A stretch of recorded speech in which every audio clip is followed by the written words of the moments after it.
मान्य सदस्यहरू, सङ्घीय संसदको दुवै सदनको संयुक्त बैठकको कारबाही प्रारम्भ हुन्छ।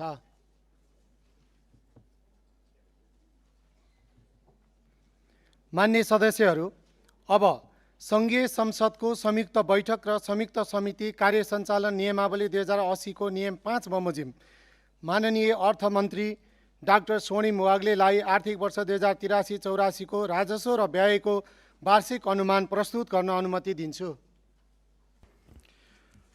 प्रतिनिधि सभाका सम्माननीय सभामुख महोदय, राष्ट्रिय सभाका सम्माननीय अध्यक्ष महोदय, आधुनिक नेपालका प्रथम अर्थमन्त्री श्री सुवर्ण शमशेरबाट करिब 75 वर्ष अघि प्रारम्भ भएको मुलुकको आय र व्यय विवरण पेश गर्ने प्रणालीलाई निरन्तरता दिँदै यो सम्मानित सदनमा उभिँदा गौरवान्वित छु। सुरुमा म आर्थिक वर्ष 2083-84 को बजेट मार्फत बसाल्न खोजिएको स्थिति र सर्वाङ्गीण विकासको जगसँग सम्बन्धित केही उल्लेख्य सुधारहरूको घोषणा गर्दछु। उद्यम व्यवसायलाई राहत र मध्यम वर्गको विस्तार गरी समग्र अर्थतन्त्रलाई गतिशील बनाउन करका दरमा बृहत पुनरावलोकन गरेको छु। करको बोझ घटाउन आयकरको छुटको सीमा दोब्बर गरी व्यक्तिका लागि 10 लाख रुपैयाँ पुर्याएको छु।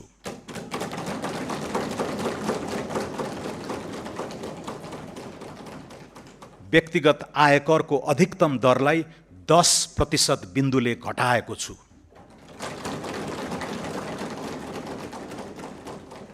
औद्योगिक कच्चा पदार्थको भन्सार महसुल तयारी मालवस्तुभन्दा कम्तीमा एक तह न्यून हुने गरी 273 प्रकारका कच्चा पदार्थमा भन्सार दर घटाएको छु।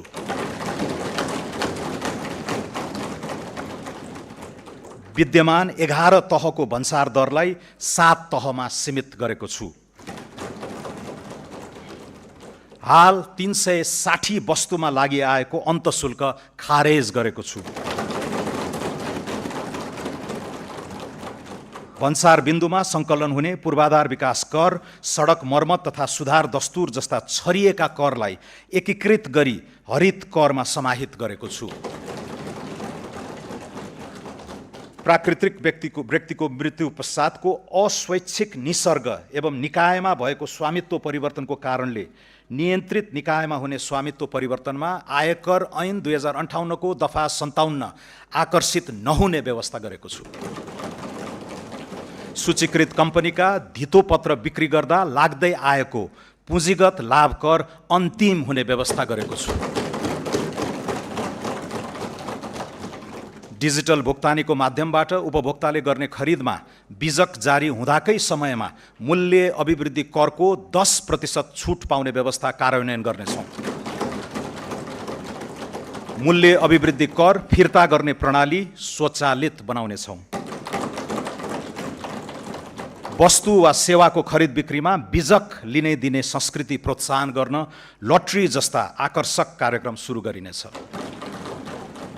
मूल्य अभिवृद्धि करमा बहुदरको सान्दर्भिकताबारे अध्ययन गरी सुझाव पेश गर्न उच्चस्तरीय सुझाव समिति गठन गर्नेछौँ। कर परिपालनलाई दण्ड होइन विकासको सहयात्री बनाउने नीति लिएका छौँ। कानुनी अस्पष्टता र करदाताको अज्ञानताका कारण लामो समयदेखि सिर्जित कर विवादलाई निरूपण गरी व्यावसायिक वातावरण तयार गर्न कर छुट तथा सहुलियत सम्बन्धी विशेष योजना ल्याएको छु। सरकार वा करदाता पक्षबाट अदालत वा न्यायिक निकायमा पुगी विचाराधीन रहेको कर विवाद समाधान गर्न निर्धारित कर रकममा 1% थप गरी तोकिएको म्यादभित्र बुझाएमा मुद्दा फिर्ता लिई शुल्क, जरिवाना, थप दस्तुर, विलम्ब शुल्क वा ब्याज मिनाहा हुने व्यवस्था मिलाएको छु।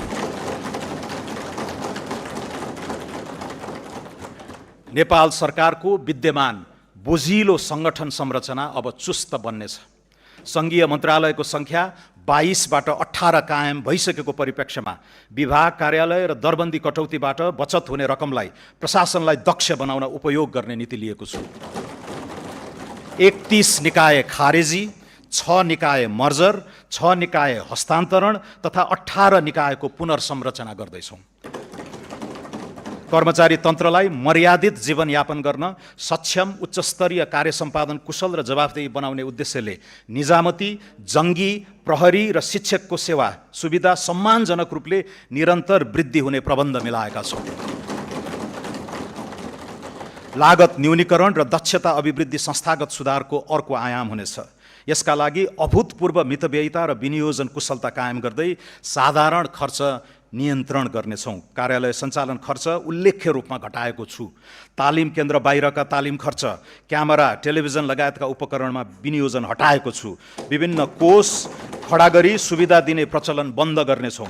सम्बन्धित संस्थानका पदाधिकारी र कर्मचारीलाई सो संस्थानबाट उत्पादित वस्तु तथा सेवा खरिदमा प्रदान गरिएका छुट हटाएको छु। गाभिएका र खारेज भएका निकायको दरबन्दी मिलान र दायित्व व्यवस्थापन सम्बन्धी कार्य सम्पन्न नभएसम्मका लागि उक्त निकायलाई छुट्याएको रकम रोक्का गरेको छु। यी कदमबाट करिब 20 अर्ब बचत हुने प्रारम्भिक अनुमान छ। लगानी प्रवर्धन, आर्थिक सुधार र सहज सेवा प्रवाहको समुचित नीतिगत तथा कानुनी प्रबन्ध गरिनेछ। यसका लागि दर्जनौं ऐन, नियम, कार्यविधि र निर्देशिकाको निर्माण, प्रतिस्थापन वा परिमार्जन गर्नेछौँ। यसअघि नै घोषणा गरिएका 15वटा कानुन तुरुन्त खारेज गर्न केही नेपाल ऐन संशोधन विधेयक संसदमा प्रस्तुत गर्नेछौँ। कम्पनी कानुनमा संशोधन गरी स्वार्थको द्वन्द्व र विवरण खुलासा लगायतका विषयमा स्पष्टता कायम गर्दै कम्पनी खारेजी प्रक्रियालाई सहज बनाउनेछौँ।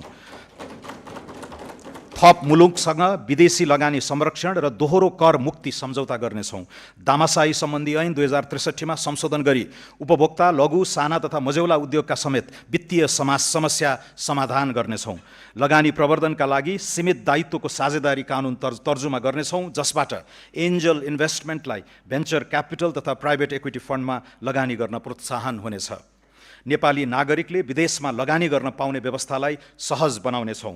औद्योगिक व्यवसाय ऐन संशोधन गरी उद्योगको क्षमता वृद्धि, स्वामित्व परिवर्तन, पुँजी वृद्धि लगायतका विषयमा उद्योग विभागलाई जानकारी मात्र गराए पुग्ने व्यवस्था गर्नेछौँ। विदेशी लगानी तथा प्रविधि हस्तान्तरण ऐनमा संशोधन गरी लगानी फिर्ताका लागि नेपाल राष्ट्र बैङ्कको पूर्व स्वीकृति लिनु नपर्ने र जानकारी दिए पुग्ने व्यवस्था गर्नेछौँ। वैदेशिक लगानीको दायराभित्र कन्भर्टेबल उपकरणहरू, परियोजना आबद्ध फन्डिङ लगायत अन्य हाइब्रिड उपकरणलाई समेट्नेछौँ। वैदेशिक लगानीको स्वचालित स्वीकृति प्रक्रियामा पूर्व स्वीकृतिको व्यवस्था हटाउनेछौँ। विदेशमा सेवा शुल्क, भुक्तानी, रोयल्टी र प्रविधि बापतको रकम पठाउने प्रक्रिया सरल बनाउनेछौँ। उधारो असुली सम्बन्धी कानुन व्यवस्था गर्नेछौँ। बौद्धिक सम्पत्ति संरक्षण सम्बन्धी कानुन छिट्टै निर्माण गर्नेछौँ। विगतको समग्र आर्थिक गतिविधिलाई विश्लेषण गरी व्यक्ति तथा व्यवसायीको साख मूल्याङ्कनका आधारमा कर्जा दिन सक्ने व्यवस्था गर्नेछौँ। व्यापारिक विवादको शीघ्र समाधानका लागि छुट्टै न्यायाधिकरण स्थापना गर्नेछौँ। मेलमिलाप ऐनमा सुधार गर्नेछौँ। गैर आवासीय नेपालीलाई धितोपत्रको दोस्रो बजारमा सहभागी गराउन विदेशी लगानी स्वीकृति, लगानीको लेखाङ्कन, नाफा फिर्ता र पुँजीगत लाभकर सम्बन्धी कानुनी व्यवस्थामा परिमार्जन गर्नेछौँ।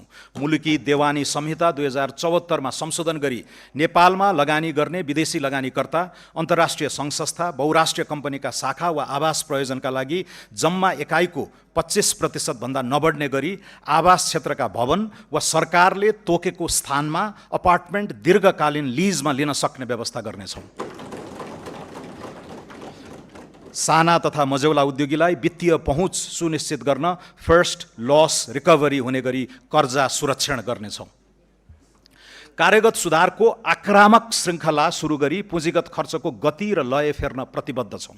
खरिद प्रक्रियामा सुधार, रकमान्तरसहित स्रोत व्यवस्थापनमा लचकता, वैकल्पिक वित्त परिचालन एवं आयोजना प्रमुखको स्थिरता सुनिश्चित गरी तोकिएको लागत र समयमै आयोजना सम्पन्न गर्न मिसन मोडमा काम गराउनेछौँ।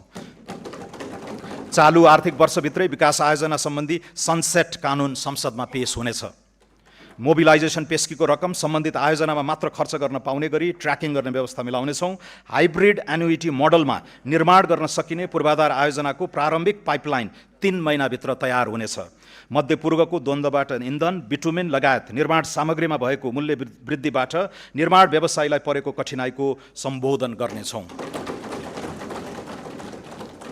सफा सहर, सहज यातायात र सुरक्षित सडक चलायमान अर्थतन्त्रको अभिन्न अङ्ग बनाउनेछौँ।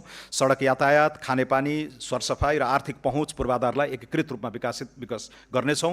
आगामी 5 वर्षभित्र सबै जिल्ला सदरमुकाम जोड्ने सडक तथा पुलको स्तरोन्नति गर्नेछौँ। यात्रा सुरक्षा र सडक स्तर सुधार गरी दुर्घटनाबाट हुने मानवीय क्षतिलाई न्यूनीकरण गर्नेछौँ। विकास र वातावरण बीच द्वन्द्व होइन, सामञ्जस्य स्थापित गर्नेतर्फ सरकार सचेष्ट रहनेछ। यसका लागि वातावरण संरक्षण ऐन 2076 र वन ऐन 2076 परिमार्जन गरिनेछन्।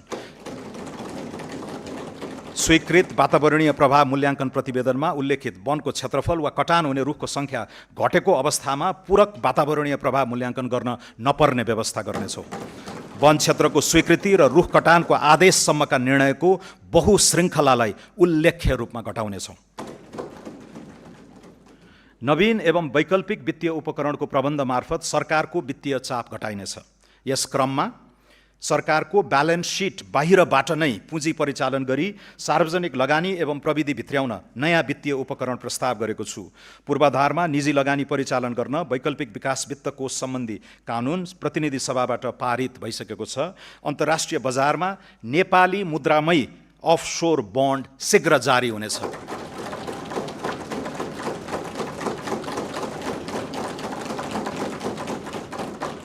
स्वच्छ ऊर्जा बन्ड र डायस्पोरा बन्ड जारी गर्ने र उपलब्ध जलवायु कोषको अधिकतम उपयोग गर्ने नीति लिएको छु। हाल वैदेशिक मुद्राको सुविधाजनक सञ्चित रहेको अवस्थामा केही प्रतिशत रकम सभरेन वेल्थ फन्डका रूपमा परिचालन गर्ने नीति लिएका छौँ। कम्तीमा 3 महिनाको इन्धन भण्डारण, एआई फ्याक्ट्री लगायतका रणनीतिक महत्त्वका आयोजनामा लगानी गर्न मातृभूमि कोष स्थापना गर्नेछौँ। विदेशी ऋण वा लगानीमा आयोजनामा हुने विनिमय जोखिम न्यून गर्न आगामी आर्थिक वर्षदेखि उपयुक्त प्रिमियममा हेजिङ सेवा दिने व्यवस्था मिलाएको छु। पहिलो र दोस्रो सार्वभौम क्रेडिट रेटिङबाट प्राप्त नतिजामा सुधार हुने गरी अनुकूल आर्थिक वातावरण सिर्जना गर्नेछौँ। नेपाललाई सम्पत्ति शुद्धिकरण सम्बन्धी ग्रे लिस्टबाट यथाशक्य छिटो हटाउनेछौँ।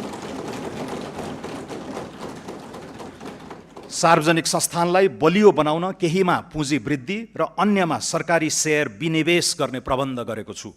राष्ट्रिय वाणिज्य बैङ्कमा नेपाल सरकारको पुँजी वृद्धि गर्ने प्रस्ताव गरेको छु। नेपाल वायु सेवा निगमलाई कम्पनीमा रूपान्तरण गरी व्यवस्थापन सुधार तथा रणनीतिक साझेदारीको उपयुक्त विधि पहिचान गर्नेछौँ। राष्ट्रिय जीवन बीमा कम्पनी र विशाल बजार कम्पनीको सेयर सर्वसाधारणमा निष्कासन गर्नेछौँ। जलविद्युत लगानी तथा विकास कम्पनी लिमिटेडलाई उद्देश्य मिल्ने वित्तीय संस्थासँग गाभी पूर्वाधार क्षेत्रको विशिष्टीकृत निकाय बनाउनेछौँ। गोरखकाली रबर उद्योग लगायत 7 वटा सार्वजनिक संस्थानको सम्पत्ति तथा दायित्व मूल्याङ्कन DDA गरी निजी सार्वजनिक साझेदारी मोडलमा लगानी व्यवस्थापनको काम आगामी वर्षभित्रै सम्पन्न गर्नेछौँ। सूचना प्रविधि पूर्वाधारको विस्तारमा सरकारको अर्जुन दृष्टि रहनेछ। नेपाल टेलिकममा सङ्घीय सरकारको 66% सेयर कायम राखी बाँकी सेयर पुस मसान्तभित्र जनस्तरमा बिक्री गर्ने र प्राप्त रकम नेपाललाई टेक हब बनाउन उपयोग गर्नेछौँ। सूचना प्रविधि सेवा क्षेत्र विस्तारका लागि विदेशमा लगानी खुला गर्ने प्रबन्ध गरेको छु। नेपालमा बसेर विदेशी रोजगारदाताका लागि काम गर्न पाउने तथा रिमोट वर्कलाई आकर्षित गर्न स्पष्ट कानुनी प्रबन्ध मिलाउनेछौँ।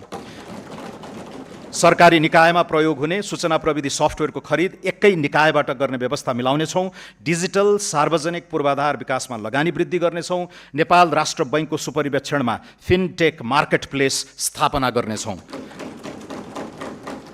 नागरिक एपमा दर्जनौं सरकारी सेवाहरू आबद्ध हुनेछन्।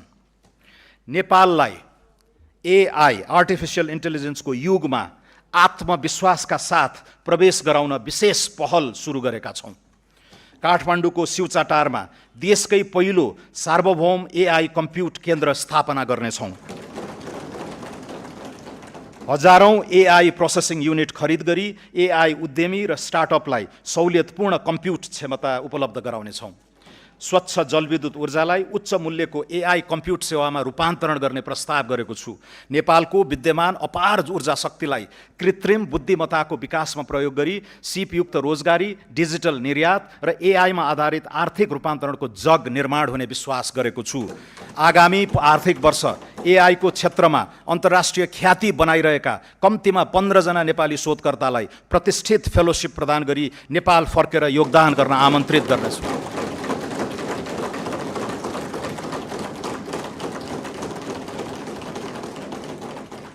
एआईको युगमा महत्त्वपूर्ण भूमिका हुने गणित लगायतका शैक्षिक विधालाई उच्च प्राथमिकता दिनेछौँ।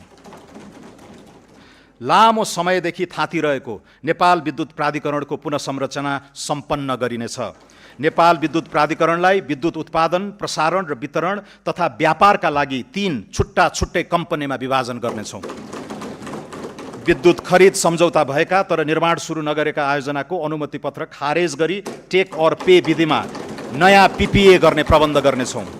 10 मेगावाटभन्दा कम क्षमताका विद्युत आयोजनाको तत्काल पिपिए गर्नेछौँ। सुक्खा याममा घटाघटमा विद्युत खरिद दर निर्धारण गरी खरिद सम्झौता गर्ने व्यवस्था मिलाउनेछौँ।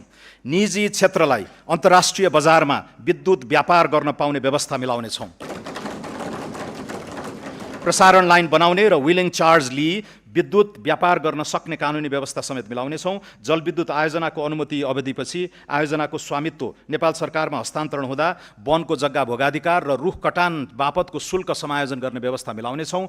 ठुला तथा जलाशययुक्त आयोजनाको विकासका लागि निजी क्षेत्रलाई प्रोत्साहित गर्न प्रवर्धकले 100% रकम जलाशययुक्त आयोजनामा लगानी गर्ने सुनिश्चित गरेमा पहिलो वर्ष नै 40% सेयर सर्वसाधारणलाई बिक्री गर्न दिने नीति लिनेछौँ। सम्माननीय सभामुख महोदय, सम्माननीय अध्यक्ष महोदय, आर्थिक वृद्धिको उत्तम सम्भावना भएका ग्रामीण एवं शहरोन्मुख क्षेत्रको चतुर्दिक प्रादेशिक विकासमा लगानी बढाउनेछौँ।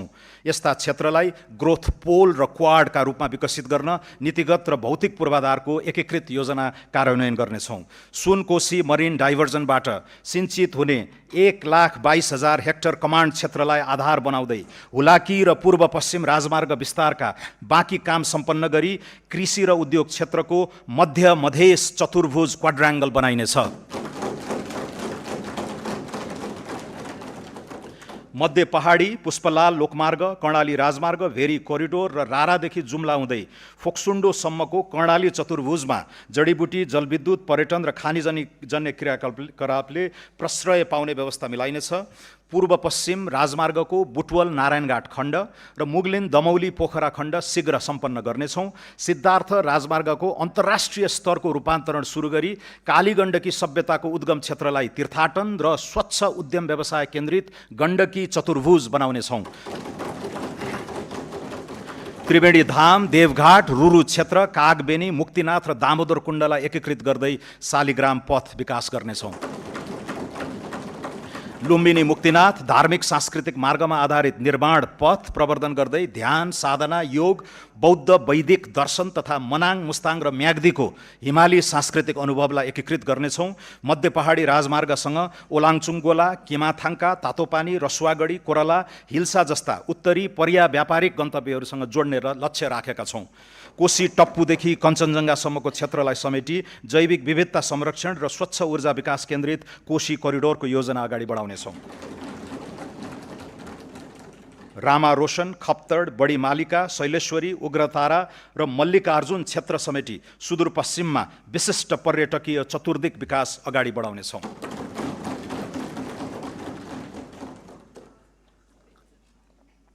भिजन काठमाडौँ 2040 को दीर्घकालीन योजना कार्यान्वयन सुरु गर्नेछौँ। काठमाडौँ उपत्यकाको समग्र शहरी सेवा व्यवस्थापनका लागि अन्डरपास, फ्लाइओभर, इन्टरसेक्सन सुधार, नदी कोरिडोरको पूर्वाधार, पार्क निर्माण, फोहोर मैला व्यवस्थापन, युटिलिटी डक्ट, विद्युतीय तार भूमिगत गर्ने सहितको एकीकृत पूर्वाधार बनाउनेछौँ। प्रदेश र स्थानीय तहसँगको सहकार्यमा वित्तीय प्रोत्साहन सहित खुला क्षेत्रको संरक्षण र विस्तारका लागि विशेष पहल गर्नेछौँ। काठमाडौँ उपत्यकामा विद्युतीय सार्वजनिक बस सञ्चालन, चार्जिङ स्टेसन, ट्र्याकिङ प्रणाली, स्मार्ट बस पार्क, सुदृढ संस्थागत व्यवस्था सहितको स्मार्ट अर्बन मोबिलिटी कार्यक्रम छिट्टै सुरु हुनेछ। पोखरा उपत्यकामा पनि सार्वजनिक बसलाई विद्युतीय बसले प्रतिस्थापन गर्न ई मोबिलिटी सेवा सुरुवात गर्नेछौँ। भिजिट नेपाल वर्ष 2085 र नेपाल आरोग्य वर्ष 2027 सफल बनाउन सघन तयारी गर्नेछौँ। उच्च मूल्यका पर्यटक लक्षित रिसोर्ट र होटल निर्माण र सञ्चालनलाई भौतिक एवं वित्तीय प्रोत्साहन दिने व्यवस्था गरेको छु। पर्यटन गतिविधिहरूलाई आरोग्य पर्यटनको मूल विषयवस्तुमा ब्रान्डिङ गरी पर्यटकका स्रोत मुलुकहरूमा विविधीकरण गरिनेछ। नेपाललाई युरोपियन युनियनको एयर सेफ्टी लिस्टबाट बाहिर निकाल्न आगामी पुसभित्र नागरिक उड्डयन प्राधिकरणको पुनः संरचना गरी नियामक र सञ्चालकको पृथक भूमिका स्थापित गर्नेछौँ।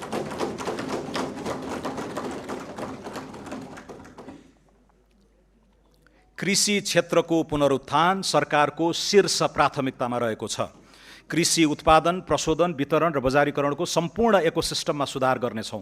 व्यावसायिक कृषकलाई आकर्षित गर्ने र कृषिमा उत्पादकत्व वृद्धि गर्न प्रोत्साहित गर्ने नीति लिई कृषिलाई सम्मानजनक र लाभमुखी व्यवसायका रूपमा रूपान्तरण गर्नेछौँ। न्यूनतम 2 करोडसम्म कृषि तथा पशुजन्य उत्पादनका लागि प्रारम्भिक पुँजी लगानी गर्ने कृषकलाई सरकारले 40% प्रोत्साहन अनुदान उपलब्ध गराउने पाइलट कार्यक्रमको तयारी गरेको छु। उत्पादन सुरु भएको मितिबाट लगातार 4 वर्षसम्म यस्तो अनुदान वार्षिक 10% का दरले शोध भर्ना हुनेछ। वास्तविक कृषकलाई उन्नत बिउ, मल, सिँचाइ, विद्युत तथा कृषि बिमामा सहयोग उपलब्ध गराउँदै कृषि अनुदानको दुरुपयोग रोक्नेछौँ। कृषि र पशु बिमामा 80% प्रिमियम अनुदान उपलब्ध गराउँदै अन्य अनुदान क्रमशः हटाउँदै लैजाने दिशा तय गरेको छु। ठुला र निर्माणाधीन सिँचाइ आयोजनाहरू यसै आर्थिक वर्षभित्र सम्पन्न हुने गरी स्रोत व्यवस्था गरेको छु। देशभर साना तथा मझौला सिँचाइ आयोजना विस्तार गर्न नेपाल सरकारको लगानीमा च्यालेन्ज फन्ड स्थापना गरी स्थानीय तहलाई प्रतिस्पर्धा गराउने व्यवस्था मिलाउनेछौँ।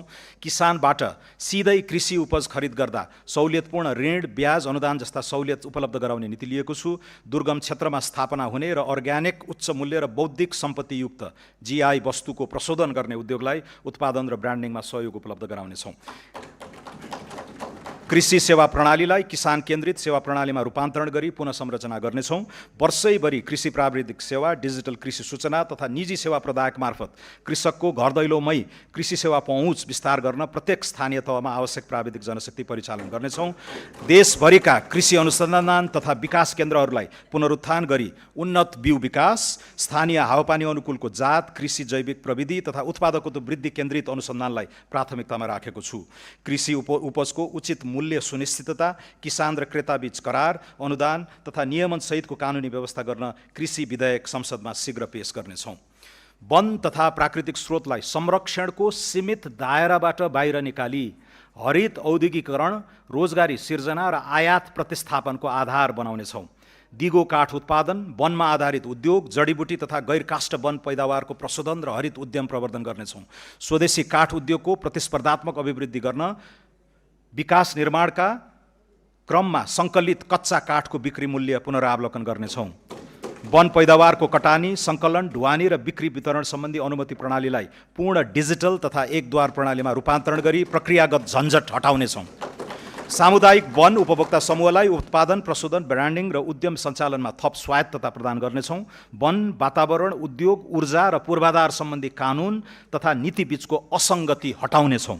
वन क्षेत्रको कार्बन स्टक, इकोसिस्टम सेवा तथा प्राकृतिक पुँजीको आर्थिक मूल्याङ्कन गरी बजेट तथा योजना प्रणालीमा समावेश गर्नेछौँ। लगानी एक्सप्रेसको अवधारणा कार्यान्वयन गर्न आगामी 3 महिनाभित्र स्वचालित रूट प्रणाली लागू गर्नेछौँ। कम्पनी र उद्योग दर्ता, वित्तीय सेवा, कर प्रणालीमा सहभागिता, भिसा आवेदनसम्मका सबै सेवा आबद्ध गरी सूचना प्राप्ति, अनुपालना प्रतिवेदन र जोखिममा आधारित परीक्षण हुने व्यवस्था गर्नेछौँ।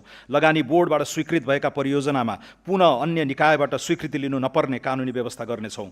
स्वीकृत परियोजनाको लगानी सम्बद्ध अध्ययन अनुसन्धानका लागि लगानी भिसा उपलब्ध गराउनेछौँ। सेयर हस्तान्तरण, कर चुक्ता, सम्पत्ति मूल्याङ्कन, ऋण भुक्तानी, लाभांश वितरण र लिक्विडेसन प्रक्रियालाई सरल बनाई लगानी र मुनाफा फिर्ता सहज बनाउनेछौँ।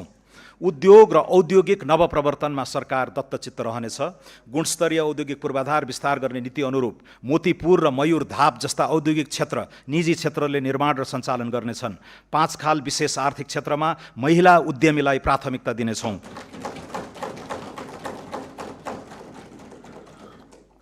महिला उद्यमीलाई कर्जा प्रवाहमा थप सहुलियत प्रदान गर्नेछौँ। विशेष आर्थिक क्षेत्रलाई कर, भन्सार, आयात, निर्यात र लगानीको सम्पूर्ण निर्णय एकै थलोबाट हुने विशेष आर्थिक प्रशासन क्षेत्रको व्यवस्था मिलाउनेछौँ।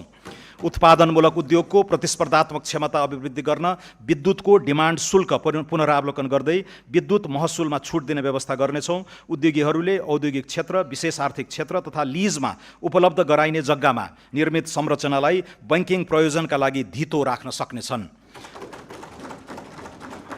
पुँजी अभावका कारण पूर्ण क्षमतामा सञ्चालन हुन नसकेका उद्योग तथा व्यवसायलाई व्यावसायिक पुनरुत्थान कर्जा उपलब्ध गराई क्षमता विस्तार र वृद्धिमा प्रोत्साहित गर्नेछौँ। नवउद्यम, स्टार्टअप, नवप्रवर्तन र उद्यमशीलतालाई आर्थिक रूपान्तरणको दह्रो आधार बनाउनेछौँ।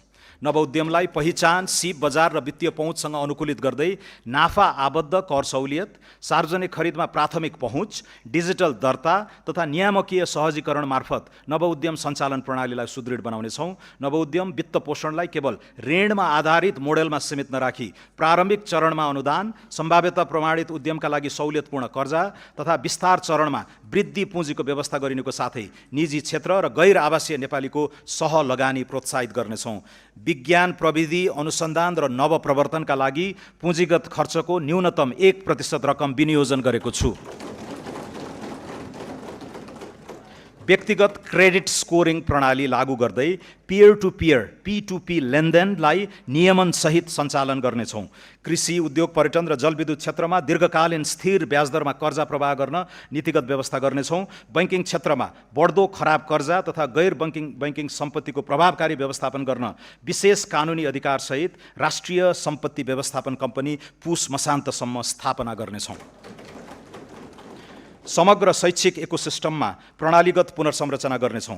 राष्ट्रिय विद्यालय नक्साङ्कन र पूर्वाधार अडिट, शिक्षक क्षमता परीक्षण, AI तथा एडटेक तत्परता मूल्याङ्कन समेतका आधारमा नवप्रवर्तन तथा सिप केन्द्रित शिक्षा विस्तार गर्न विद्यालय शिक्षामा लगानी बढाउनेछौँ। शिक्षा प्रणालीलाई विद्यालय केन्द्रित प्रणालीमा रूपान्तरण गर्दै शैक्षिक गुणस्तर अभिवृद्धि र पूर्वाधार निर्माणमा अभिभावकीय सहयोग स्वीकार गर्ने नीति लिएका छौँ। विद्यालय व्यवस्थापन समितिलाई गुणस्तरीय शिक्षा सुनिश्चितताको माध्यम बनाउनेछौँ। सम्पूर्ण शैक्षिक संस्थामा सफा शौचालय अभियान सञ्चालन गर्नेछौँ। उच्च शिक्षालाई अनुसन्धान, नवप्रवर्तन, ज्ञान उत्पादन र राष्ट्रिय क्षमता निर्माणको केन्द्रका रूपमा पुनः संरचना गर्नेछौँ। चिकित्सा, नर्सिङ, सूचना प्रविधि लगायत उच्च शिक्षाका विभिन्न विधामा हाल लगाइएको कोटालाई चालु आर्थिक वर्षभित्र पुनरावलोकन गरी उल्लेख्य वृद्धि गर्नेछौँ। उद्योग तथा श्रम बजारसँग प्रत्यक्ष आबद्ध मागमा आधारित सिप प्रणाली विस्तार गर्नेछौँ। राष्ट्रिय योग्यता ढाँचा तथा पूर्व सिकाइ मान्यता लागू गरी प्रवासी, अनौपचारिक तथा अनुभवी श्रमिकको सिपलाई औपचारिक मान्यता दिनेछौँ। पारिश्रमिक सहितको इन्टर्नसिप प्रणालीलाई संस्थागत गरिनेछ।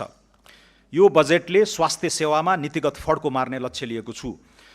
दक्ष स्वास्थ्य जनशक्ति, प्रयोगशाला, अत्यावश्यक औषधि, डिजिटल स्वास्थ्य प्रणाली तथा प्रभावकारी रेफरल सेवा सहितका आधारभूत संस्थाहरूलाई स्वास्थ्य सेवाको प्रथम बिन्दु बनाउने दीर्घकालीन लक्ष्य लिएका छौँ। सरकारले निशुल्क उपलब्ध गराउने मध्ये कम्तीमा 25 प्रकारका औषधि उत्पादन गर्न नेपाल औषधि लिमिटेडलाई सक्षम बनाउनेछौँ। त्रिभुवन विश्वविद्यालय शिक्षण अस्पताल, चिकित्सा विज्ञान राष्ट्रिय प्रतिष्ठान र पाटन स्वास्थ्य विज्ञान प्रतिष्ठानलाई अन्तर्राष्ट्रिय स्तरको विश्वविद्यालयको रूपमा विकास गरी विदेशी विद्यार्थी समेतलाई शिक्षा प्रदान गर्न सक्षम बनाउनेछौँ। सार्वजनिक साझेदारी मोडल, पब्लिक पार्टनरसिप मोडल अन्तर्गत 7वटै प्रदेशका प्रमुख सरकारी अस्पताललाई चरणबद्ध रूपमा शिक्षण अस्पताल तथा विशिष्टीकृत स्वास्थ्य सेवा केन्द्रमा रूपान्तरण गरिनेछ। कर्मचारी सञ्चय कोष, नागरिक लगानी कोष र सामाजिक सुरक्षा कोषमा रहेको लगानी योग्य स्रोतलाई स्वास्थ्य पूर्वाधार, मेडिकल शिक्षा र विशिष्टीकृत सेवा विस्तारमा परिचालन गर्नेछौँ। स्वास्थ्य बीमा कार्यक्रमको व्यापक पुनर्संरचना गर्नेछौँ। छरिएर रहेका सामाजिक स्वास्थ्य सुरक्षा कार्यक्रम र स्वास्थ्य सम्बन्धी दायित्वलाई एकीकृत गर्दै एकल भुक्तानी विधि अपनाउनेछौँ। स्वास्थ्य बीमाको सर्वव्यापीकरणबाट आगामी 3 वर्षमा 90% नेपाली स्वास्थ्य बीमाको दायरामा आउने र व्यक्तिगत उपचार खर्चमा उल्लेख्य कटौती हुने अपेक्षा राखेका छौँ। राष्ट्रिय ट्रमा नीति तर्जुमा गरी सडक दुर्घटना र आकस्मिक ट्रमाबाट हुने जनधनको क्षति न्यूनीकरण गर्नेछौँ। आगामी 5 वर्षभित्र स्मार्ट वितरण प्रणालीबाट 24 घण्टा स्वच्छ पिउने पानी सुनिश्चित गर्नेछौँ। आगामी 3 वर्षभित्र 65% र 5 वर्षभित्र 100% नागरिकलाई सुरक्षित र स्वच्छ खानेपानी सेवा उपलब्ध गराउनेछौँ। खानेपानी आपूर्तिको गुणस्तर, शुल्क संरचना तथा सेवा दायित्व सुनिश्चित गर्न नियमन प्रणाली सुदृढ पार्नेछौँ। काठमाडौँ उपत्यकामा दिगो खानेपानी सेवा सुनिश्चितताको लागि विद्यमान महसुल संरचनाको पुनरावलोकन गर्नेछौँ। काठमाडौँ उपत्यका खानेपानी व्यवस्थापन बोर्ड, काठमाडौँ उपत्यका खानेपानी लिमिटेड, आयोजना कार्यान्वयन निर्देशनालय र खानेपानी तथा सरसफाई सेवा महसुल निर्धारण आयोगलाई गाभी एउटै संरचना बनाउनेछौँ। सामाजिक सुरक्षा प्रणालीलाई थप न्यायोचित र लक्षित बनाउनेछौँ। आर्थिक रूपमा सक्षम नागरिकलाई सामाजिक सुरक्षा भत्ता स्वैच्छिक रूपमा त्याग्न सक्नेले छोडौँ, नसक्नेलाई जोडौँ भन्ने राष्ट्रिय अभियान सञ्चालन गर्नेछौँ।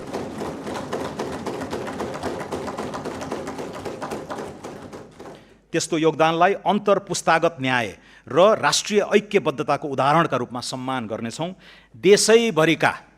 देशैभरिका दलित बालबालिकालाई उपलब्ध गराइएको बाल पोषण भत्तालाई दोब्बर गरी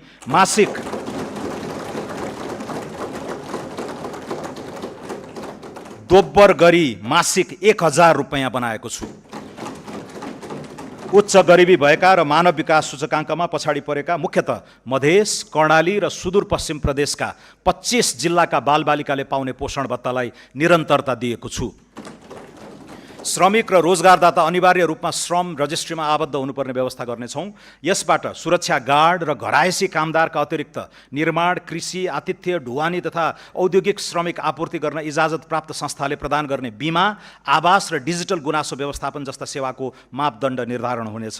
श्रम क्षेत्रमा लिखित सम्झौता, न्यूनतम ज्याला, बिमा, कार्यस्थल सुरक्षा मापदण्ड तथा बैंक मार्फत पारिश्रमिक भुक्तानी अनिवार्य गर्नेछौँ। कार्यस्थल दुर्घटनामा अनिवार्य क्षतिपूर्ति र बिमा दाबी प्रणाली थप प्रभावकारी बनाउनेछौँ। पुस मसान्तभित्र श्रम न्यायाधिकरण मार्फत श्रम विवादको शीघ्र समाधान गर्ने र सम्झौता उल्लङ्घन, ज्याला ठगी तथा श्रम शोषणलाई आर्थिक अपराध सरह कानुनी दायरामा ल्याउने प्रणाली विकास हुनेछ। अनौपचारिक र असङ्गठित क्षेत्रमा कार्यरत श्रमिकलाई सामाजिक सुरक्षा प्रणालीमा आबद्ध गर्न विशेष अभियान सञ्चालन गर्नेछौँ। पुँजी बजारलाई मर्यादित र लगानी मैत्री बनाउन नियामकको क्षमता अभिवृद्धि, प्रविधि मैत्री कारोबार प्रणाली र लगानीकर्ता संरक्षण संयन्त्र सुदृढ गर्नेछौँ। नेपाल स्टक एक्सचेन्जको पुनः संरचना अघि बढाई इन्ट्राडे, सर्ट सेलिङ र डेरिभेटिभ जस्ता उपकरणको चरणबद्ध सुरुवात गर्नेछौँ। शेयर कर्नरिङ, इन्साइडर ट्रेडिङ जस्ता पुँजी बजारमा हुने अवांछित गतिविधि विरुद्ध शून्य सहनशीलताको नीति लिनेछौँ। नेपालको धितोपत्र बजारमा सूचीकृत कम्पनीलाई तोकिएको प्रक्रिया पूरा गरी विदेशी धितोपत्र बजारमा सूचीकृत हुने गरी ग्लोबल डिपोजिटरी रिसिट जारी गर्न सक्ने व्यवस्था मिलाउनेछौँ। सौम्य शक्तिको विस्तार गर्दै डायस्पोराको सिप, पुँजी र सञ्जालको सदुपयोग गर्नेछौँ। प्रवासमा रहेका नेपाली नागरिकलाई लोकतान्त्रिक प्रक्रियामा आबद्ध गराई उनीहरूको मताधिकार सुनिश्चित गर्न कानुनी, प्राविधिक तथा प्रशासनिक पूर्वाधार तयारी गर्नेछौँ। भिसा प्रणालीमा व्यापक सुधार गरी लगानी मैत्री अध्यागमन व्यवस्थापन गर्न नयाँ विधेयक संसदमा पेश गर्नेछौँ। अति कम विकसित मुलुकको राष्ट्रसङ्घीय दर्जाबाट निस्कन हाल न्यूनतम योग्यता पुगेको भए पनि अर्को 2 वर्ष घनीभूत आर्थिक, सामाजिक, राष्ट्रिय पुनर्जागरणको आडमा नेपालको स्तरोन्नति गराउने निर्णय गरेका छौँ। त्यस्तो स्तरोन्नति अप्रतिगम्य होस् भन्ने चाहेका छौँ। राजनीतिक प्रणालीमा पारदर्शिता र उत्तरदायित्वको बलियो आधार निर्माण गर्नेछौँ। स्वस्थ लोकतान्त्रिक प्रतिस्पर्धालाई संस्थागत गर्न राष्ट्रिय मान्यता प्राप्त राजनीतिक दलहरूलाई पछिल्लो आम निर्वाचनमा प्राप्त मतको आधारमा सरकारी अनुदान दिने बारे बृहत राजनीतिक बहस गराउनेछौँ। यसरी उपलब्ध हुन सक्ने अनुदानको लेखा परीक्षण महालेखा परीक्षकले गर्ने व्यवस्था मिलाइनेछ।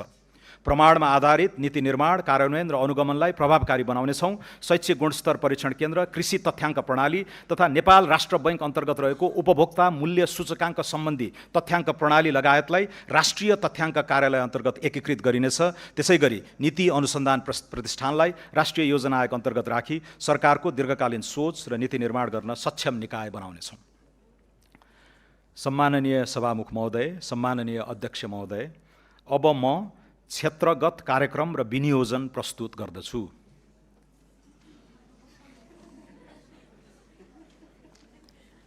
सडक। आगामी आर्थिक वर्ष करिब 1000 किलोमिटर सडक, कालोपत्रे र 275वटा सडक पुल निर्माण हुनेछ। 1028 किलोमिटर लामो पूर्व पश्चिम राजमार्गलाई 4 लेनमा स्तरोन्नति गर्ने कार्य 5 वर्षभित्र सम्पन्न गर्नेछौँ। यसै वर्ष यसै वर्ष कमला कञ्चनपुर र नारायणगढ बुटवल सडक खण्ड स्तरोन्नति कार्य सम्पन्न हुनेछ। आगामी वर्ष काकडभिट्टा लौकही, कमला बागमती, बुटवल गोरुसिङ्गे र धानखोला लमही खण्ड अन्तर्गत 80 किलोमिटर सडक स्तरोन्नति गर्नेछौँ। बागमती पथलया, नारायणगढ हेटौँडा र गोरुसिङ्गे चन्द्रौटा खण्डको स्तरोन्नति सुरु गर्नेछौँ। पकली कञ्चनपुर, चन्द्रौटा धानखोला र कोवलपुर गड्डा चौकी सडक खण्डको स्तरोन्नतिको अध्ययन सम्पन्न गर्नेछौँ। पूर्व पश्चिम राजमार्गको लागि रु 37 अर्ब 46 करोड विनियोजन गरेको छु। काठमाडौँ तराई मधेस द्रुत मार्गमा आगामी वर्ष 40 वटा पुल र 5.4 किलोमिटर सुरुङ निर्माण सम्पन्न गर्नेछौँ।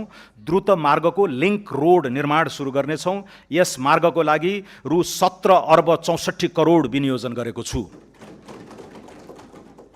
हुलाकी राजमार्ग आगामी 3 वर्षभित्र निर्माण सम्पन्न गर्नेछौँ। यस अन्तर्गत घना बस्ती भएको स्थानबाट राजमार्ग चौडा गर्ने कार्य सुरु गर्दै 8 वटा सडक पुल निर्माण सम्पन्न गर्नेछौँ। यस राजमार्गको लागि रु 4 अर्ब 65 करोड विनियोजन गरेको छु। कर्णाली राजमार्ग अन्तर्गत सुर्खेत जुम्ला गमगढी सडकको स्तरोन्नतिको लागि रु 1 अर्ब बजेट व्यवस्था गरेको छु। पुष्पलाल मध्य पहाडी राजमार्गको निर्माण आगामी 3 वर्षभित्र सम्पन्न गर्नेछौँ। यस अन्तर्गत 65 किलोमिटर सडक स्तरोन्नति र 5 वटा पुल निर्माण सम्पन्न गर्न रु 2 अर्ब 16 करोड विनियोजन गरेको छु। मदन भण्डारी राजमार्ग अन्तर्गत 25 किलोमिटर सडक कालोपत्रे गर्न र पुल निर्माण गर्न रु 1 अर्ब 46 करोड विनियोजन गरेको छु। आगामी 3 वर्षभित्र मुख्य राजमार्ग तथा रणनीतिक सडकमा निर्माणाधीन पुल सम्पन्न गर्नेछौँ। राष्ट्रिय राजमार्गमा पर्ने 40 वटा ठुला पुल निर्माण तथा स्तरोन्नति सम्पन्न गर्नेछौँ।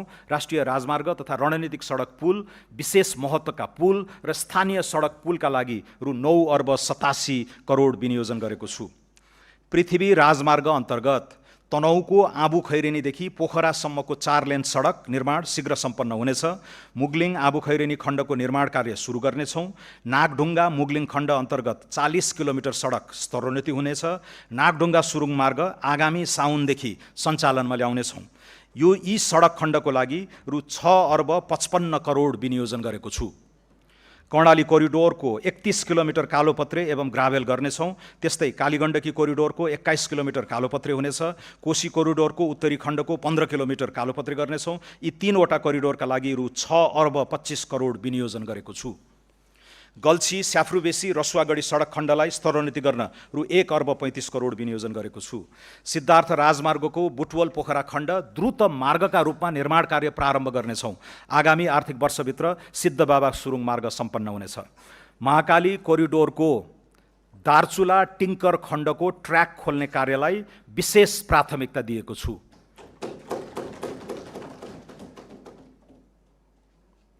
मेची अरुण तमोर भेरी सेती कोरिडोर र खुटिया दिपायल सडकको स्तरोन्नति कार्यलाई तीव्रता दिइनेछ।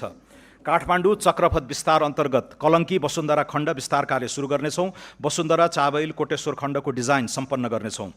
टोखा छहरे सुरुङ मार्गको विस्तृत सम्भाव्यता अध्ययन गर्नेछौँ। कर्णालीको जनजीवनलाई सहज गर्न जाजरकोटको मुलसामदेखि जुम्लाको टोप्ला सुरुङ मार्गको सम्भाव्यता अध्ययन गर्नेछौँ।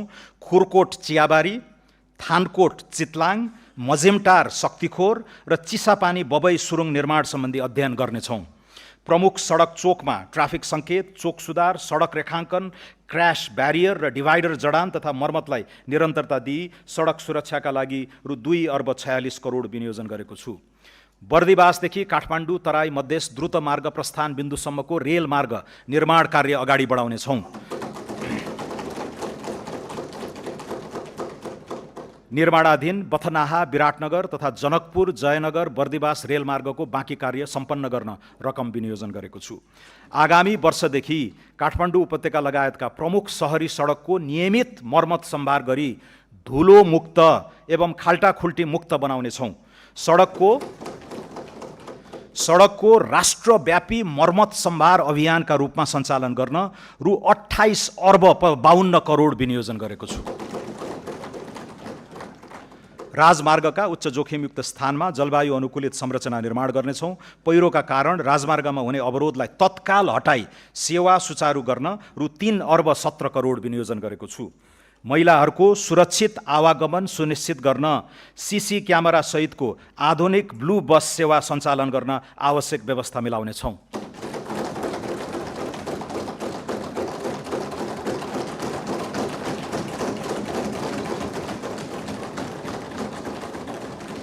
शहरी विकास, मध्य पहाडी लोकमार्ग आसपासका 12 स्थानमा पहिचानयुक्त सहर निर्माण गर्न जग्गा विकास र पूर्वाधार निर्माण कार्यलाई निरन्तरता दिन रु 1 अर्ब 83 करोड विनियोजन गरेको छु। देशका प्रमुख सहरहरूमा एकीकृत फोहोर मैला व्यवस्थापन, ढलमुक्त नदी अभियान र नदी किनारामा हरियाली प्रवर्धनका लागि रु 4 अर्ब 19 करोड विनियोजन गरेको छु। जेनजी आन्दोलनका क्रममा क्षति भएका सरकारी भवनको प्रबलीकरण तथा पुनर्निर्माण कार्यलाई प्राथमिकता दिनेछौँ। जाजरकोट तथा रुकुम पश्चिम लगायतका जिल्लामा भूकम्पबाट क्षतिग्रस्त निजी आवास र सरकारी भवन पुनर्निर्माण कार्य सम्पन्न गर्न आवश्यक स्रोत विनियोजन गरेको छु। हालसम्म सडक सञ्जालबाट नजोडिएका स्थानीय तहका केन्द्रलाई राष्ट्रिय राजमार्ग वा नजिकको प्रदेश राजधानीसँग सर्वयाम सञ्चालन हुने सडकमा जोड्ने गरी स्थानीय तह केन्द्र पहुँच सुधार कार्यक्रम अगाडि बढाउनेछौँ। नागरिकलाई आधारभूत यातायात सेवामा पहुँच बढाउन बढीमा 30 मिनटको पैदल यात्राको दूरी नबढ्ने गरी झोलुङ्गे पुल निर्माण गर्न रु 5 अर्ब 14 करोड बजेट विनियोजन गरेको छु। राष्ट्रिय आवास कम्पनी लिमिटेड अन्तर्गत आवासीय परियोजना सञ्चालन गर्न पहिलो चरणमा झापा जिल्लाको मेचीनगर नगरपालिकामा 100वटा भवन निर्माण गरी सर्वसाधारणलाई बिक्री वितरण गर्नेछौँ। सडक तथा सहरी पूर्वाधार विकासका लागि 286 अर्ब 48 करोड विनियोजन गरेको छु।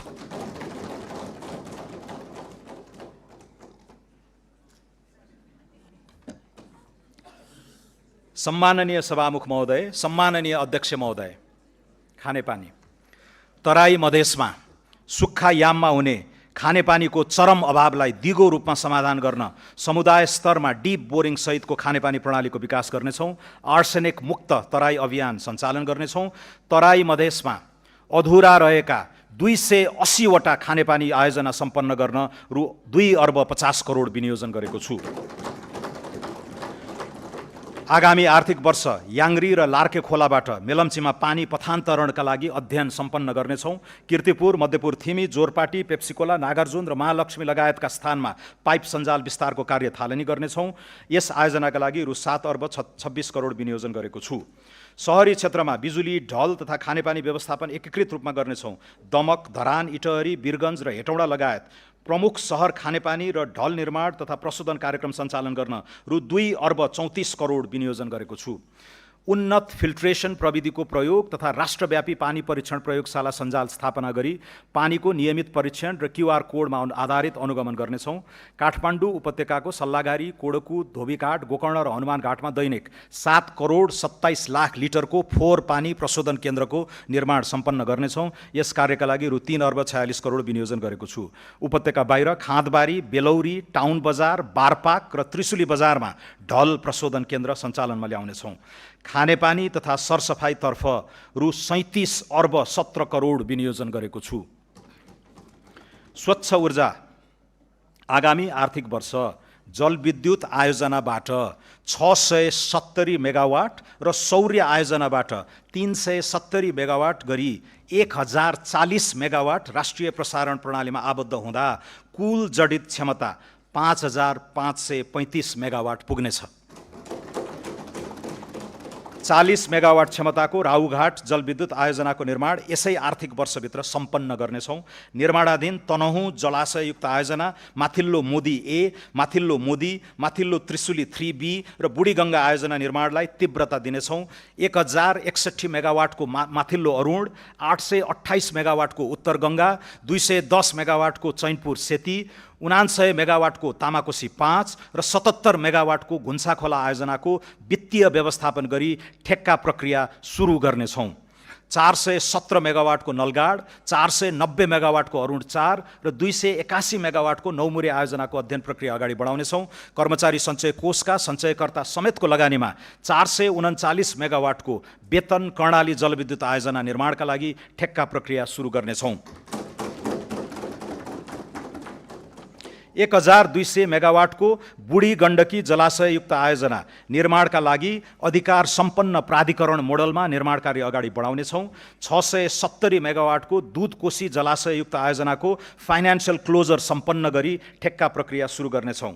900 मेगावाटको अरुण तेस्रो, 669 मेगावाटको तल्लो अरुण लगायत लगानी बोर्ड मार्फत निर्माण कार्य अगाडि बढाइएका करिब 3000 मेगावाट क्षमताका आयोजना विकास गर्न सरकारले आवश्यक सहजीकरण गर्नेछ। निर्माणाधीन प्रसारण लाइन तथा सबस्टेसन निर्माण सम्पन्न गर्न रु 70 अर्ब विनियोजन गरेको छु। हेटौँडा ढल्केबर इनोरुवा 400 केभी प्रसारण लाइन चालु आर्थिक वर्षभित्रै निर्माण सम्पन्न हुनेछ। 400 केभी का नयाँ खिम्ती 12 काठमाडौँ र हेटौँडा रातमाटे लप्सीबेदी न्यू दमौली न्यू बुटवल प्रसारण लाइन निर्माण कार्यलाई तीव्रता दिनेछौँ। अन्तर्देशीयतर्फ बुटवल गोरखपुर र इनरुवा पूर्णिया प्रसारण लाइन निर्माण कार्यलाई तीव्रता दिनेछौँ। ढल्केबर मुजफ्फरपुर सीतामढी, लम्की दोदोधरा बरेली, लमही लखनऊ, निजगढ मोतिहारी र चिलिमे हब केरुङ प्रसारण लाइनको अध्ययन सम्पन्न गरी निर्माण सुरु गर्नेछौँ। कर्णाली कोरिडोर राष्ट्रिय प्रसारण लाइन निर्माणलाई तीव्रता दिनेछौँ। राष्ट्रिय ग्रिड नपुगेका कर्णालीका स्थानीय तहमा विद्युतीकरणलाई तीव्रता दिनेछौँ। ग्रिन हाइड्रोजनको व्यावसायिक उत्पादनको प्रारम्भ गर्न हेटौँडामा 2.5 मेगावाट क्षमताको ग्रिन हाइड्रोजन प्लान्टलाई पाइलट परियोजनाको रूपमा कार्यान्वयन गर्नेछौँ। सुक्खायामको पिक आवरमा हुने विद्युत अभावलाई सम्बोधन गर्न काठमाडौँ उपत्यकामा 100 मेगावाटको ब्याट्री एनर्जी स्टोरेज प्रणालीको कार्यक्रम प्रारम्भ गर्नेछौँ। ग्रिन हाइड्रोजन उत्पादन कार्यलाई अगाडि बढाउन आवश्यक बजेटको व्यवस्था गरेको छु। ऊर्जा उत्पादन प्रसारण र वितरण लाइन निर्माणका लागि रु 85 अर्ब 54 करोड विनियोजन गरेको छु। सिंचाई आगामी आर्थिक वर्ष थप 15,800 हेक्टर खेतीयोग्य जमिनमा सिंचाई सुविधा पुर्याउनेछौँ। यसबाट खेतीयोग्य सिंचित जमिनको अनुपात 64% पुग्नेछ। नदी नियन्त्रणतर्फ 70 किलोमिटर तटबन्ध निर्माण र 210 हेक्टर जग्गा उकास गर्नेछौँ। बबई सिँचाइ आयोजना अन्तर्गत आगामी आर्थिक वर्ष 1066 हेक्टर जमिनमा सिँचाइको सुविधा पुर्याउनेछौँ। राजापुर सिँचाइ आयोजनाको पुनर्स्थापनाको कार्य अगाडि बढाइनेछ। भेरी बबई डाइभर्सन आयोजनाको हेडवर्क्स निर्माण कार्य सम्पन्न गर्नेछौँ। यी आयोजनाका लागि रु 5 अर्ब 63 करोड विनियोजन गरेको छु। सिक्टा सिँचाइ आयोजना अन्तर्गत बाँके पूर्व र पश्चिमतर्फ 5000 हेक्टर जमिनमा थप सिँचाइ सुविधा पुर्याउनेछौँ। यसका लागि रु 2 अर्ब 55 करोड विनियोजन गरेको छु। सुनकोशी मरिन डाइभर्जन आयोजनाको बाँध र विद्युत गृह निर्माणको लागि पुनः ठेक्का लगाई 4 वर्षभित्र सम्पन्न गर्ने गरी निर्माण कार्य सुरु गर्नेछौँ। यस वर्ष यसका लागि 2 अर्ब 98 करोड विनियोजन गरेको छु। बागमती सिँचाइ आयोजनाको स्तरोन्नति गरी सुनकोशी मरिन डाइभर्जन आयोजनाबाट थप हुने पानीको उपयोगबाट बारा, रौतहट, सर्लाही, महोत्तरी र धनुषा जिल्लाका 1,22,000 हेक्टर खेतीयोग्य जमिनमा सिँचाइ सुविधा विस्तार गर्न रु 53 करोड विनियोजन गरेको छु। महाकाली सिँचाइ आयोजनाको कमान्ड क्षेत्र विस्तार गर्नेछौँ। रानी जमरा कुलरिया आयोजनाको लम्की खण्डको पूर्वाधार विकास गर्नेछौँ। बृहत दाङ उपत्यका सिँचाइ आयोजना र प्रगन्ना बड्कापथ सिँचाइ आयोजनाबाट 2380 हेक्टर जमिनमा थप सिँचाइ उपलब्ध गराउन रु 1 अर्ब 21 करोड विनियोजन गरेको छु। नौमुरे बहुउद्देश्य सिँचाइ आयोजनाबाट कपिल वस्तुमा सिँचाइ गर्ने गरी आवश्यक पूर्व तयारी सम्पन्न गर्नेछौँ। बाढगङ्गा सिँचाइ आयोजनाको पुनर्स्थापना र मर्मत सम्भार गर्नेछौँ। नारायणी सिँचाइ आयोजना पुनर्स्थापनाका लागि बजेट छुट्याएको छु। सुनसरी मोरङ, चन्द्रनहर, कमला, नारायणी गण्डक, कोशी पम्प लगायतका सिँचाइ प्रणालीको मर्मत सम्भार तथा पुनर्स्थापनाका लागि रु 44 करोड विनियोजन गरेको छु। सतह सिँचाइको सेवा नपुगेका तराई मधेसका थप 3,980 हेक्टर खेतीयोग्य जमिनमा भूमिगत सिँचाइ सुविधा पुर्याउन रु 1 अर्ब 83 करोड विनियोजन गरेको छु। त्यसै गरी सर्लाही र धनुषा जिल्लामा स्मार्ट प्रविधिको प्रयोग गरी भूमिगत सिँचाइ सुविधा पुर्याउन आवश्यक रकम व्यवस्था गरेको छु। पहाडी तथा हिमाली क्षेत्रका कृषियोग्य टारहरूमा लिफ्ट सिँचाइ प्रणाली मार्फत भरपर्दो सिँचाइ सुविधा उपलब्ध गराउन रु 80 करोड विनियोजन गरेको छु। पहाडका टारहरूमा लिफ्ट सिँचाइ आयोजनाबाट आगामी वर्ष 2230 हेक्टर जमिनमा थप सिँचाइ सुविधा विस्तार गर्नेछौँ। महाकाली, कर्णाली, नारायणी, कोशी लगायतका ठुला तथा मझौला नदीहरूको व्यवस्थापन कार्यका लागि रकम विनियोजन गरेको छु। सूचना तथा सञ्चार दूरसञ्चार प्राधिकरण विधेयक संसदमा पेश गर्नेछौँ। नवीनतम प्रविधिको प्रयोगलाई तीव्रता दिँदै गुणस्तरीय दूरसञ्चार सेवाको पहुँच बढाउनेछौँ। कर्णाली र सुदूरपश्चिम प्रदेशमा गुणस्तरीय टेलिफोन सेवा र नेटवर्क विस्तार गरिनेछ। सरकारी मुद्रणका लागि स्थापित विभिन्न संरचनालाई एक आपसमा गाभी एकीकृत सुरक्षित मुद्रण संस्थाको स्थापना गर्नेछौँ। नेपालमा दर्ता भएका सामाजिक सञ्जाल मार्फत व्यावसायिक क्रियाकलाप विस्तार गर्न प्रोत्साहन गर्नेछौँ। छापा तथा विद्युतीय सञ्चार माध्यमबाट हुने लोक कल्याणकारी विज्ञापनका लागि रु 33 करोड विनियोजन गरेको छु। सूचना तथा सञ्चार क्षेत्रका लागि रु 5 अर्ब 93 करोड विनियोजन गरेको छु। सम्माननीय सभामुख महोदय, सम्माननीय अध्यक्ष महोदय, खेलकुद खेल पूर्वाधारलाई युवा विकास र स्थानीय अर्थतन्त्रसँग जोड्दै आगामी 3 वर्षभित्र कम्तीमा 8,000 दर्शक क्षमताका 10वटा फुटबल रङ्गशालालाई फ्लड लाइट सहितको स्तरोन्नति गर्नेछौँ।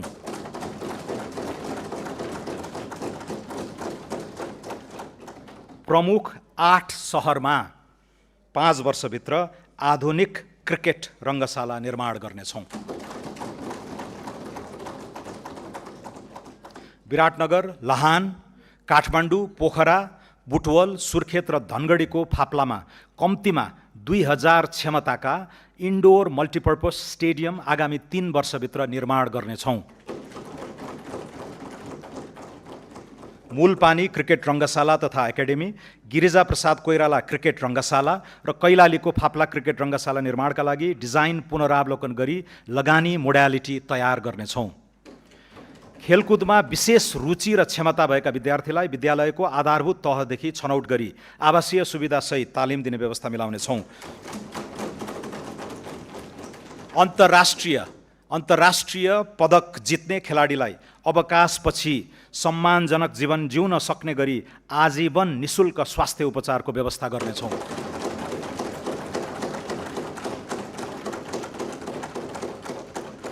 सुर्खेतमा 10औं राष्ट्रिय खेलकुद सम्पन्न गर्न र मध्य प्रदेशमा प्रस्तावित 11औं राष्ट्रिय खेलकुदको लागि आवश्यक पूर्वाधार निर्माण गर्न रकम छुट्याएको छु। खेलकुद क्षेत्रको लागि रु 4 अर्ब 3 करोड विनियोजन गरेको छु। गुणस्तरीय शिक्षा मुलुकभरका सामुदायिक विद्यालयहरूको पूर्वाधार आवश्यकताको म्यापिङ गर्नका लागि रु 1 अर्ब विनियोजन गरेको छु। सुदूरपश्चिम प्रदेशको गेटास्थित शहीद दशरथ चन्द स्वास्थ्य विज्ञान विश्वविद्यालयमा शैक्षिक सत्र 83-84 देखि MBBS लगायत चिकित्सा शिक्षाका 4वटा विधामा कार्यक्रम सञ्चालन गर्नेछौँ। विद्यालय तहदेखि उच्च शिक्षासम्मका लक्षित विद्यार्थी छात्रवृत्तिका लागि रु 8 अर्ब 60 करोड विनियोजन गरेको छु। सङ्गीत, कला तथा साहित्य सम्बन्धी अध्ययनलाई देशैभर प्रवर्धन गर्नेछौँ। राजगुठी लगतमा दर्ता रहेको त्रिपुरेश्वर महादेव मन्दिर परिसरमा गुठी रिसर्च इन्स्टिट्युट एवं एथ्नो म्युजिकोलोजी सेन्टर स्थापनाका लागि रकम छुट्याएको छु। अन्तर्राष्ट्रिय स्तरका उच्च श्रेणीमा रहेका विश्वविद्यालयलाई नेपालमा क्याम्पस सञ्चालन गर्न नीतिगत व्यवस्था र प्रोत्साहन गर्नेछौँ। स्वदेशी र विदेशी प्राध्यापकहरूबीच प्राज्ञिक आदान प्रदान कार्यक्रम सुरु गर्नेछौँ। विश्वविद्यालयलाई शैक्षिक, प्रशासनिक तथा वित्तीय स्वायत्तता प्रदान गरी लागत साझेदारी मोडलमा सञ्चालन गर्न कानुनी प्रबन्ध मिलाउनेछौँ। वैदेशिक रोजगारीमा रहेका युवालाई खुला विश्वविद्यालय अन्तर्गत अध्ययनको अवसर प्रदान गर्नेछौँ। विभिन्न प्रदेशका सामुदायिक विद्यालयमा कक्षा 5 देखि कक्षा 8 सम्म अध्ययनरत विद्यार्थी तथा शिक्षक विद्यार्थी आदान प्रदान कार्यक्रम सञ्चालन गर्नेछौँ। मानव विकास सूचकाङ्कमा पछाडि परेका समुदायको आधारभूत शिक्षामा पहुँच सुनिश्चित गर्न आवासीय विद्यालय सञ्चालन गर्नेछौँ। यस कार्यक्रम चितवन जिल्लाको चेपाङ समुदायबाट सुरु गर्नेछौँ।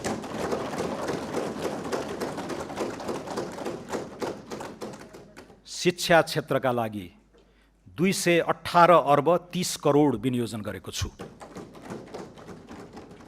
स्वास्थ्य सबै नागरिकलाई गुणस्तरीय आधारभूत स्वास्थ्य सेवामा पहुँच तथा उपभोग सुनिश्चित गर्न स्वास्थ्य क्षेत्रमा 101 अर्ब 95 करोड विनियोजन गरेको छु। यसमध्ये स्वास्थ्य बिमा कार्यक्रममा 15 अर्ब बजेट विनियोजन गरेको छु। विपन्न नागरिक उपचार, आमा सुरक्षा कार्यक्रम, निशुल्क औषधि लगायत स्वास्थ्य सामाजिक सुरक्षाका कार्यक्रमका लागि रु 13 अर्ब 15 करोड विनियोजन गरेको छु। रोगको बदलिँदो प्रकृति र भार एवं लागत प्रभावकारिताका आधारमा आधारभूत स्वास्थ्य सेवाको प्याकेज परिमार्जन गर्नेछौँ।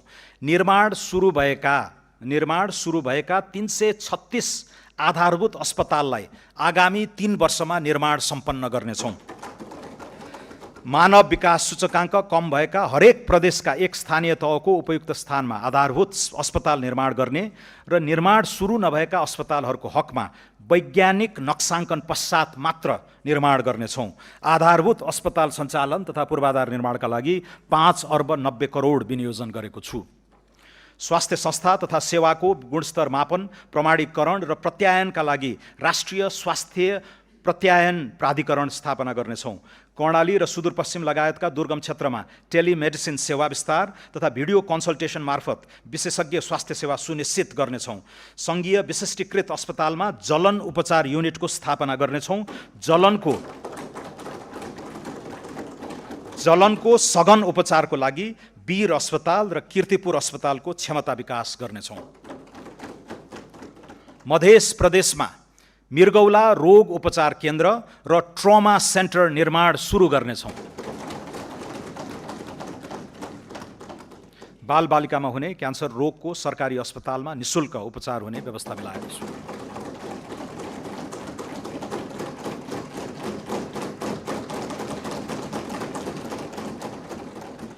नागरिक स्तरबाट स्थापना भई अन्तर्राष्ट्रिय क्षेत्रमै ख्याति प्राप्त अनुकरणीय सर्वसुलभ स्वास्थ्य सेवा उपलब्ध गराउने स्वास्थ्य संस्थालाई प्रोत्साहित गर्नेछौँ।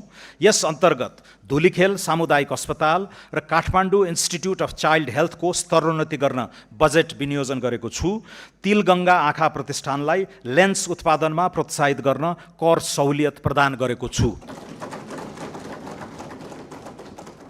हाई अल्टिट्युड सिकनेस उपचार सेवा विस्तार गर्नेछौँ। महामारी रोकथाम एवं प्रतिकारका लागि प्रभावित क्षेत्रमा द्रुत प्रतिकार्य टोली परिचालन गर्नेछौँ। देशभित्र उत्पादन वा आपूर्ति हुने औषधि, रोग निदानात्मक र अन्य स्वास्थ्यजन्य खाद्यान्न सामग्रीहरूको गुणस्तर र नियमन सुनिश्चित गर्न फुड एन्ड ड्रग एडमिनिस्ट्रेसन स्थापना गर्नेछौँ। सम्पूर्ण स्वास्थ्य संस्थाहरूमा रियल टाइम अनुगमनका लागि एक नागरिक एक डिजिटल प्रोफाइल प्रणाली कार्यान्वयनमा ल्याउनेछौँ। सामुदायिक, सहकारी र निजी क्षेत्रको सहकार्यमा सबै स्वास्थ्य संस्थामा सुलभ फार्मेसी सञ्चालन गर्नेछौँ। राष्ट्रिय औषधि प्रयोगशालाको स्तरोन्नति गर्नेछौँ।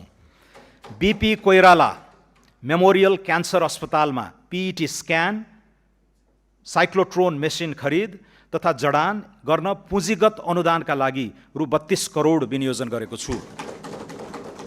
राष्ट्रिय आयुर्वेद पञ्चकर्म तथा योग सेवा केन्द्र बुढानीलकण्ठ, राष्ट्रिय आयुर्वेद अनुसन्धान तथा तालिम केन्द्र कीर्तिपुर र पोखरा स्थित प्राकृतिक तथा वैकल्पिक चिकित्सा सहितको आयुर्वेद अस्पताल सञ्चालनमा ल्याई आयुर्वेद तथा वैकल्पिक चिकित्सा क्षेत्रलाई स्वास्थ्य पर्यटनसँग जोड्नेछौँ।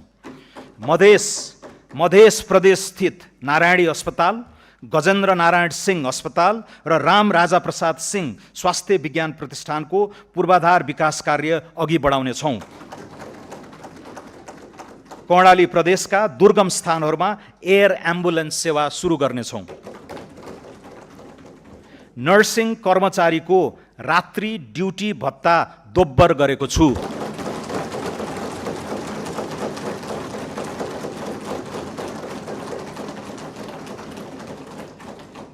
महिला स्वास्थ्य स्वयंसेविकालाई प्रदान गरिँदै आएको यातायात खर्चमा 50% वृद्धि गरेको छु।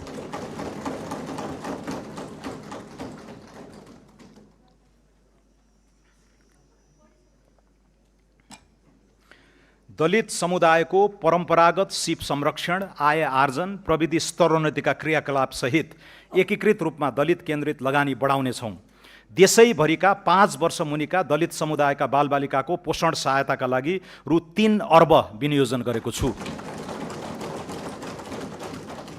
जेनजी आन्दोलनका शहीदको सम्मान गरिनुका साथै शहीद परिवारको लागि सम्मानजनक आर्थिक सहायता सुनिश्चित गरिसकिएको छ। आन्दोलनका घाइतेका लागि निशुल्क स्वास्थ्य उपचार, घाइतेको अवस्था अनुसार मासिक भत्ता र उद्यमशीलता विकासका कार्यक्रम सञ्चालन गर्नेछौँ। सरकारी कार्यालयले निर्माण गर्ने भौतिक संरचना, डिजिटल प्रविधि, वेबसाइट र सफ्टवेयरहरू सबै किसिमका अपाङ्गता भएका व्यक्तिले प्रयोग गर्न मिल्ने ढाँचामा विकास गर्दै लैजानेछौँ। सबै प्रदेशमा अपाङ्ग पुनर्स्थापना केन्द्र स्थापना गर्दै जानेछौँ। अटिजम भएका बालबालिकालाई लक्षित गरी पूर्वाधारयुक्त आवासीय नमुना विद्यालय सञ्चालन गर्नेछौँ। गिग वर्करलाई औपचारिक श्रम र सामाजिक सुरक्षाको दायरामा ल्याउनेछौँ। जीवन चक्रका विभिन्न चरणमा हुन सक्ने जोखिमबाट संरक्षण प्रदान गर्न सामाजिक सुरक्षातर्फ रु 120 अर्ब विनियोजन गरेको छु। लैङ्गिक हिंसा निवारण सम्बन्धी एकीकृत विधेयक तर्जुमा गर्नेछौँ। प्रदेश र स्थानीय सरकारसँगको सहकार्यमा सडक बालबालिका तथा ज्येष्ठ नागरिकको पारिवारिक पुनर्मिलन तथा सामाजिक पुनर्स्थापना गर्नेछौँ। नेपाललाई सडक बालबालिका मुक्त राष्ट्र घोषणा गर्नेछौँ।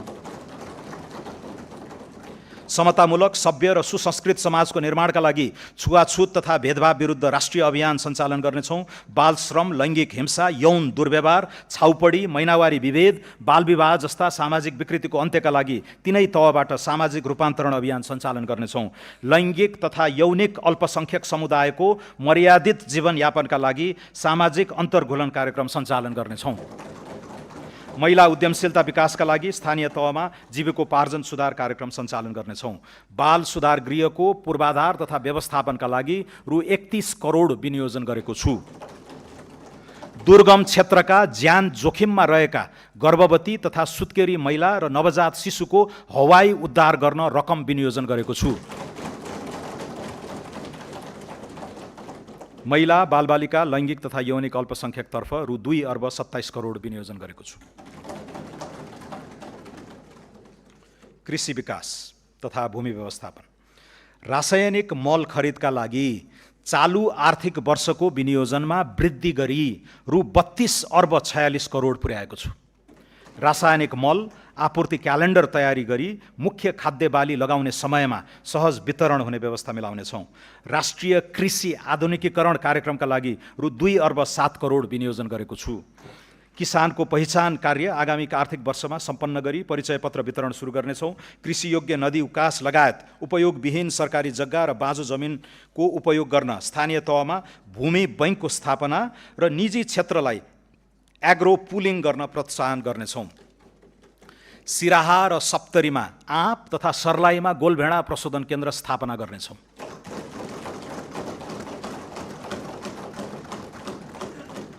कर्णालीमा स्याउ, ओखर लगायतको फलफुलको जोन सञ्चालन गर्ने र चिस्यान केन्द्र स्थापना कार्य अगाडि बढाउनेछौँ। उपयोग नभएको खेतीयोग्य व्यक्तिगत जमिनलाई व्यावसायिक कृषि कम्पनीको सेयरमा परिणत गरी कृषि तथा पशुपालन फर्म सञ्चालन गर्न प्रोत्साहित गर्नेछौँ। प्राङ्गारिक मल र हरियो मल प्रवर्धन गर्न स्थानीय तहलाई सशर्त अनुदान हस्तान्तरण गर्न रु 36 करोड विनियोजन गरेको छु। नेपाल विद्युत प्राधिकरण र निजी क्षेत्रको सहकार्यमा कम्पनी मोडलमा ग्रिन युरिया मल उद्योग सञ्चालन गर्न दिनेछौँ।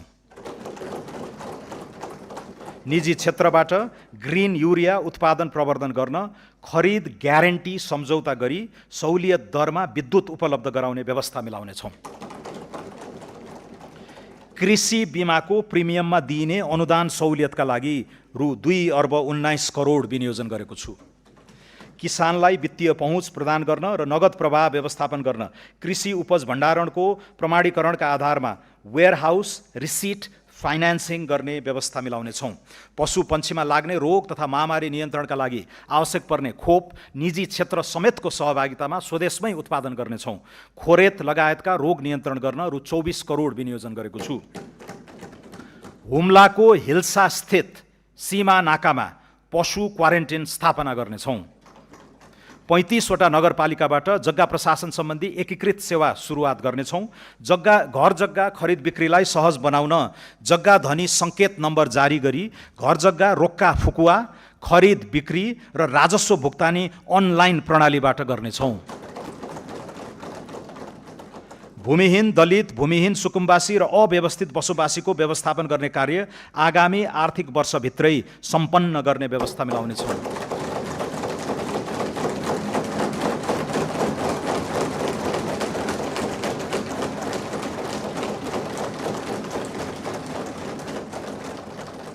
कृषि तथा पशुपन्छी विकासका लागि रु 46 अर्ब 92 करोड विनियोजन गरेको छु।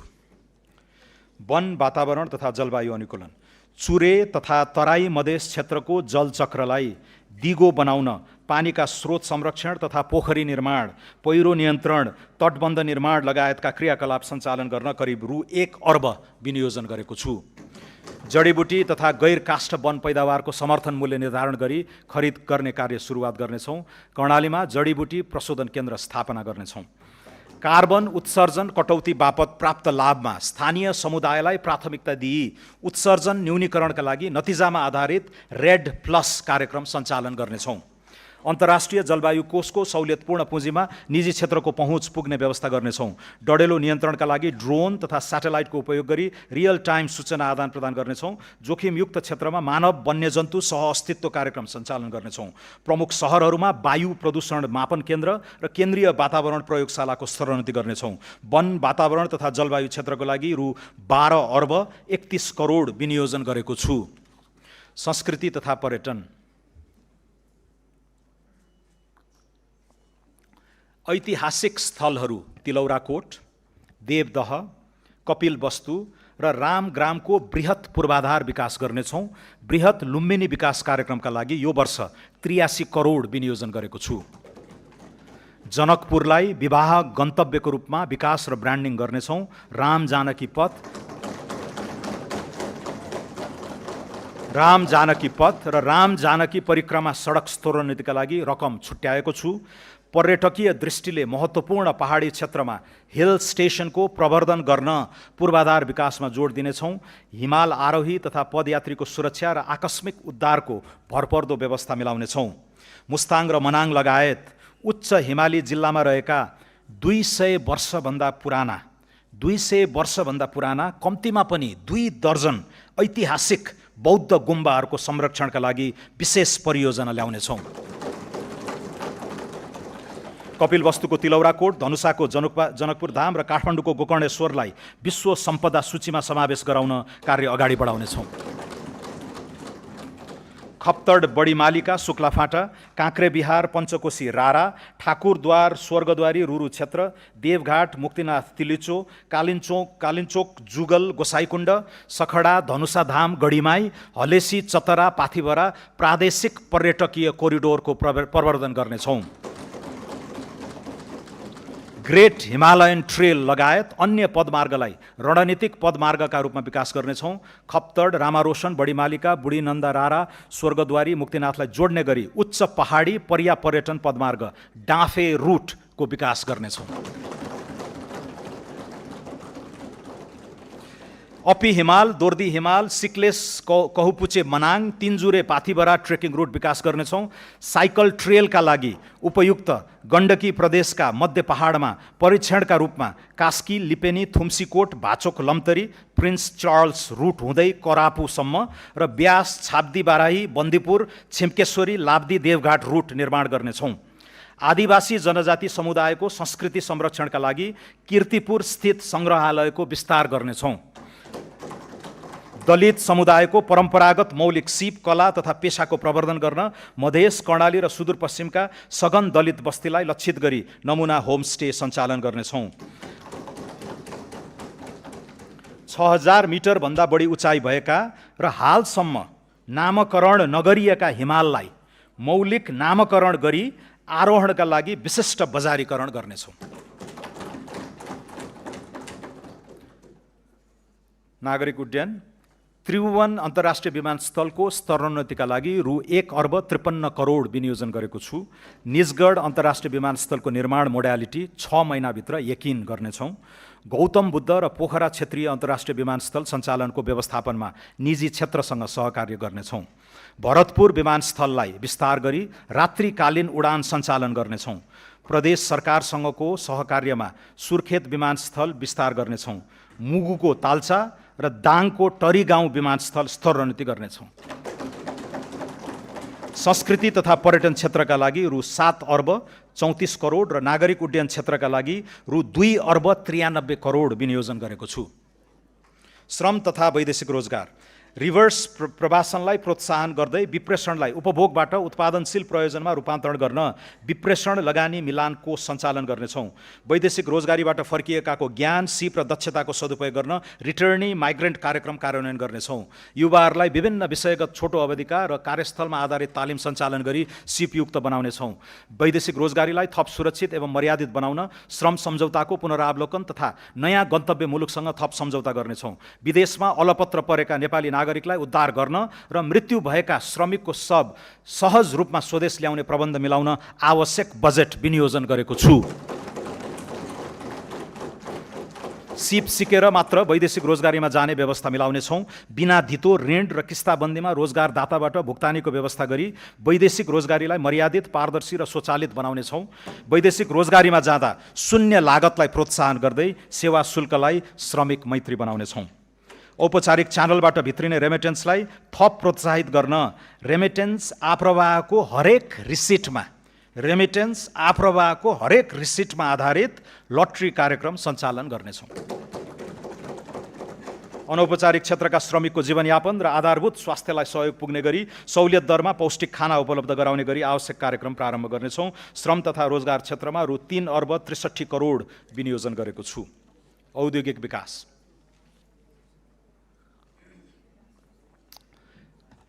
निर्यातको सम्भावना भएका कृषि प्रशोधन, पर्यटन सेवा, हलुका उत्पादन लगायतका श्रम प्रधान उद्योगको विकास तथा विस्तारका लागि नमुना स्वरूप रोजगार आबद्ध उत्पादन क्षेत्र इम्प्लोइमेन्ट लिङ्क्ड प्रोडक्सन जोन सञ्चालन गर्नेछौँ।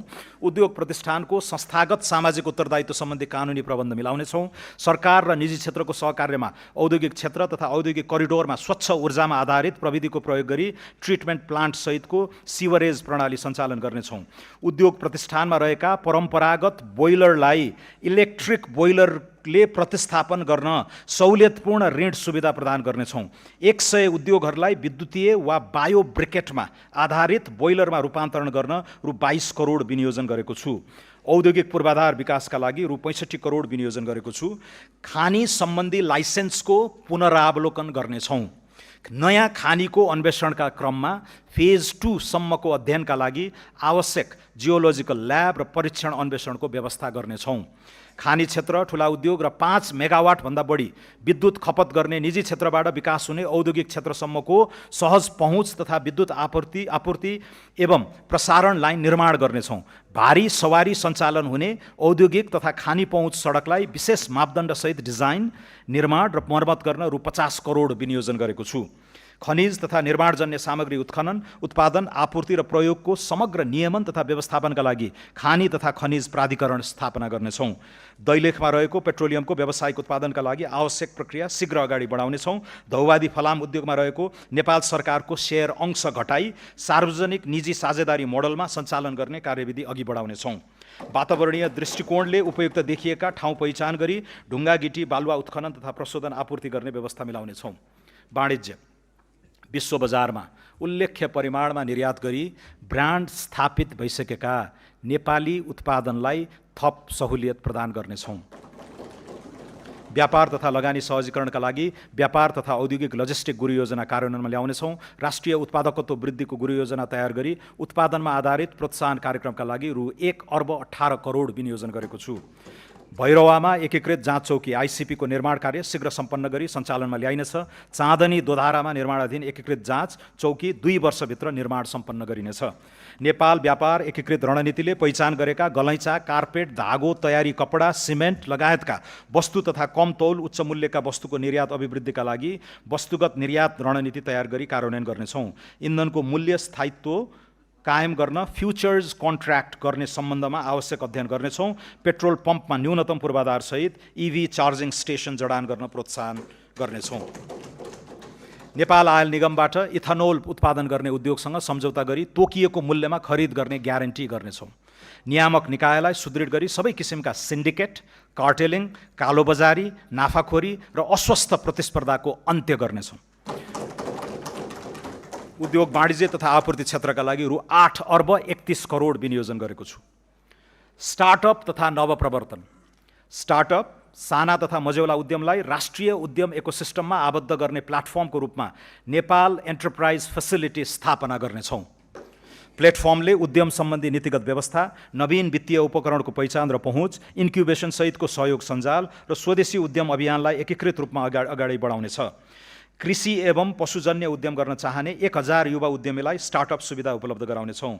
युवा वैज्ञानिकलाई स्वदेशमै अनुसन्धानको अवसर प्रदान गर्न अनुसन्धान, नवप्रवर्तन तथा उद्यमशीलता अभिवृद्धि कार्यक्रम सञ्चालनका लागि आवश्यक रकम विनियोजन गरेको छु। खगोलीय पर्यटन प्रवर्धन गर्न सगरमाथा आधार शिविरमा अब्जर्भेटरी केन्द्र स्थापनाका लागि रकम विनियोजन गरेको छु। विज्ञान, प्रविधि र नवप्रवर्धनका लागि रु 4 अर्ब र नेपाल एन्टरप्राइज फेसिलिटीका लागि रु 50 करोड विनियोजन गरेको छु। सम्माननीय सभामुख महोदय, सम्माननीय अध्यक्ष महोदय, सौम्य शक्ति र डायस्पोरा, पारस्परिक लाभ, राष्ट्रिय आत्मसम्मान र सार्वभौम हितमा आधारित सन्तुलित परराष्ट्र सम्बन्ध सुदृढ गर्दै आर्थिक समुन्नतिका लागि सौम्य शक्ति परिचालन गर्नेछौँ।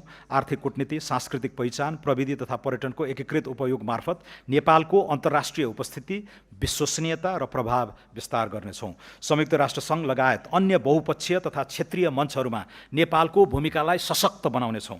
क्षेत्रीय सन्निकटताका लागि सुदृढ कूटनीति अगाडि बढाउनेछौँ। नेपालको सौम्य शक्ति विस्तारका लागि बुद्ध जन्मभूमि, सर्वोच्च शिखर सगरमाथा, हिमालय श्रृङ्खला, योग ध्यान, सांस्कृतिक विविधता, शान्तिवादी राष्ट्रको छवि र अन्तर्राष्ट्रिय शान्ति मिसनमा सहभागिता लगायतका विषयहरूको उन्नत प्रसार गर्नेछौँ। विदेशस्थित नेपाली नियोगको सशक्तिकरण गरी निर्यात क्षमता, द्विपक्षीय व्यापार तथा लगानी, पर्यटन प्रवर्धन गर्न आर्थिक कूटनीति सबल बनाउनेछौँ। संविधानले सुनिश्चित गरेको गैर आवासीय नेपाली नागरिकता सम्बन्धी प्रावधानमा समसामयिक संशोधन गरी एक पटकको नेपाली सधैँको नेपाली भन्ने नारालाई मूर्त रूप दिनेछौँ।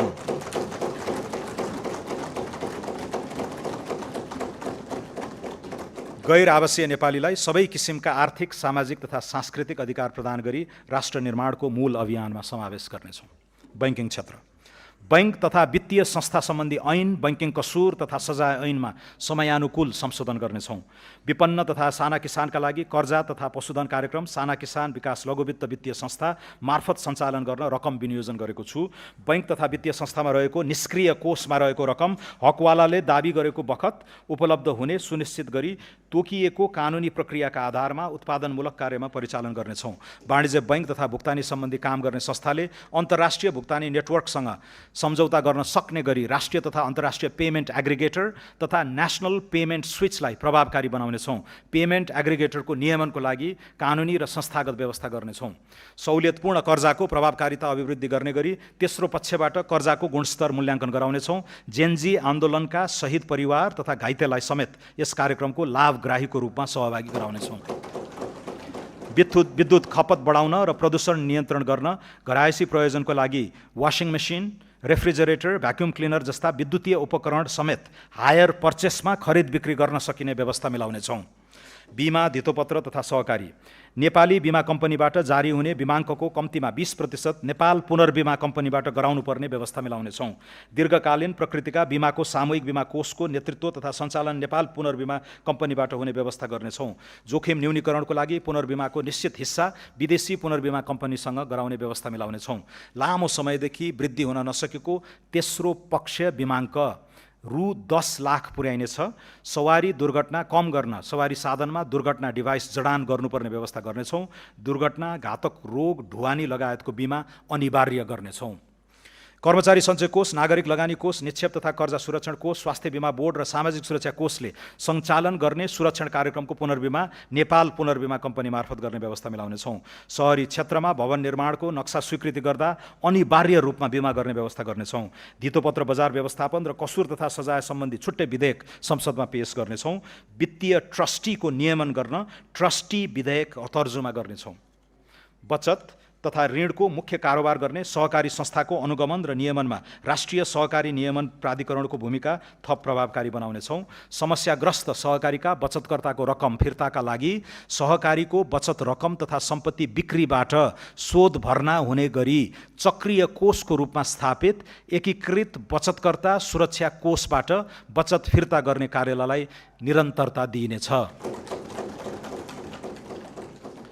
सुशासन, स्वार्थको द्वन्द्व सम्बन्धी कानुन तर्जुमा गरी नीतिगत भ्रष्टाचार अन्त्य गर्नेछौँ। कसुरजन्य सम्पत्तिको प्रभावकारी व्यवस्थापनका लागि सम्बद्ध निकायलाई एकीकृत सूचना पद्धतिमा आबद्ध गरी असुल उपर जफत प्राप्ति तथा व्यवस्थापनलाई थप प्रभावकारी बनाउनेछौँ। निजामती कर्मचारी अस्पतालबाट बहुविशिष्टीकृत सेवा विस्तार गर्न अत्यावश्यक उपकरण जडान र भौतिक संरचना निर्माण गर्नेछौँ। हेलो सरकार संयन्त्रलाई सरकार नागरिक संवादको प्लाटफर्मको रूपमा विकास गर्नेछौँ। सरकारी कार्यालयमा डिजिटल टाइम कार्ड लागू गर्नेछौँ। राष्ट्रिय परिचय पत्रलाई सार्वजनिक सेवा प्रवाहको आधारभूत परिचय पत्रको रूपमा प्रयोग गर्दै मालपोत, यातायात, राहदानी, व्यक्तिगत घटना दर्ता तथा सामाजिक सुरक्षा व्यवस्थापन जस्ता नागरिक सेवासँग सम्बद्ध प्रणालीको सुदृढीकरण गर्नेछौँ। बदलिँदो आर्थिक कूटनीतिलाई मध्यनजर गरी डेनमार्क, ब्राजिल र दक्षिण अफ्रिकामा रहेका नेपाली दूतावास र छङ्दू, सान फ्रान्सिस्को स्थित महावाणिज्य दूतावास तथा विशाखापट्टनममा रहेको दूतावासको शाखा खारेज गर्नेछौँ। संवैधानिक निकायहरूको कार्य सम्पादन सुदृढ गर्न साधन स्रोत सम्पन्न बनाइनेछ। पछिल्लो 4 वर्षदेखि राष्ट्र सेवक कर्मचारीको तलब वृद्धि नभएको, यस अवधिमा उपभोक्ता मूल्य सूचकाङ्कमा आधारित मूल्य वृद्धि 17.3% भएको र मर्यादित जीवनयापनका लागि पारिश्रमिक सुविधा पुनरावलोकन गर्नुपर्ने महसुस गरेको छु। कर्मचारीले हाल प्राप्त गरिरहेको महँगी भत्तालाई निरन्तरता दिँदै सुरु स्केलमा 10% तलब वृद्धि गरेको छु। कार्य सम्पादनमा आधारित पारिश्रमिक प्रणालीको सुरुवात गर्न नयाँ तलब मानको 10% मासिक प्रोत्साहन भत्ताको व्यवस्था गरेको छु। यसबाट हाल खाइपाई आएको पारिश्रमिकमा करिब 21% खुद वृद्धि भई ग्रेड सहित न्यूनतम पारिश्रमिक करिब रु 40,000 देखि रु 1 लाख माथि कायम हुनेछ।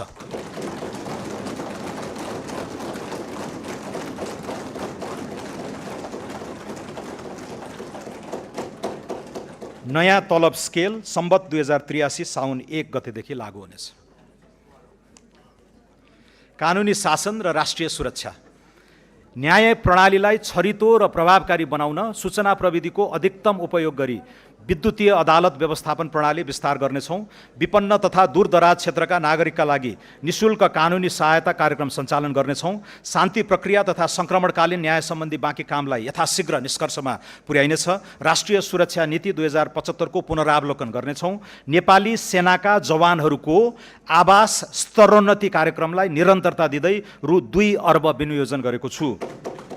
ऐतिहासिक गढी र किल्ला संरक्षण गरी पर्यटनसँग आबद्ध गर्नेछौँ। नेपाल प्रहरीको अनुसन्धान र अभियोजन प्रक्रियालाई प्रभावकारी बनाउन प्रविधिको प्रयोगमा जोड दिनेछौँ। विधि विज्ञान प्रयोगशाला, अनुसन्धानमा कृत्रिम बुद्धिमत्ताको प्रयोग तथा भौतिक पूर्वाधार विकासमा लगानी वृद्धि गर्नेछौँ।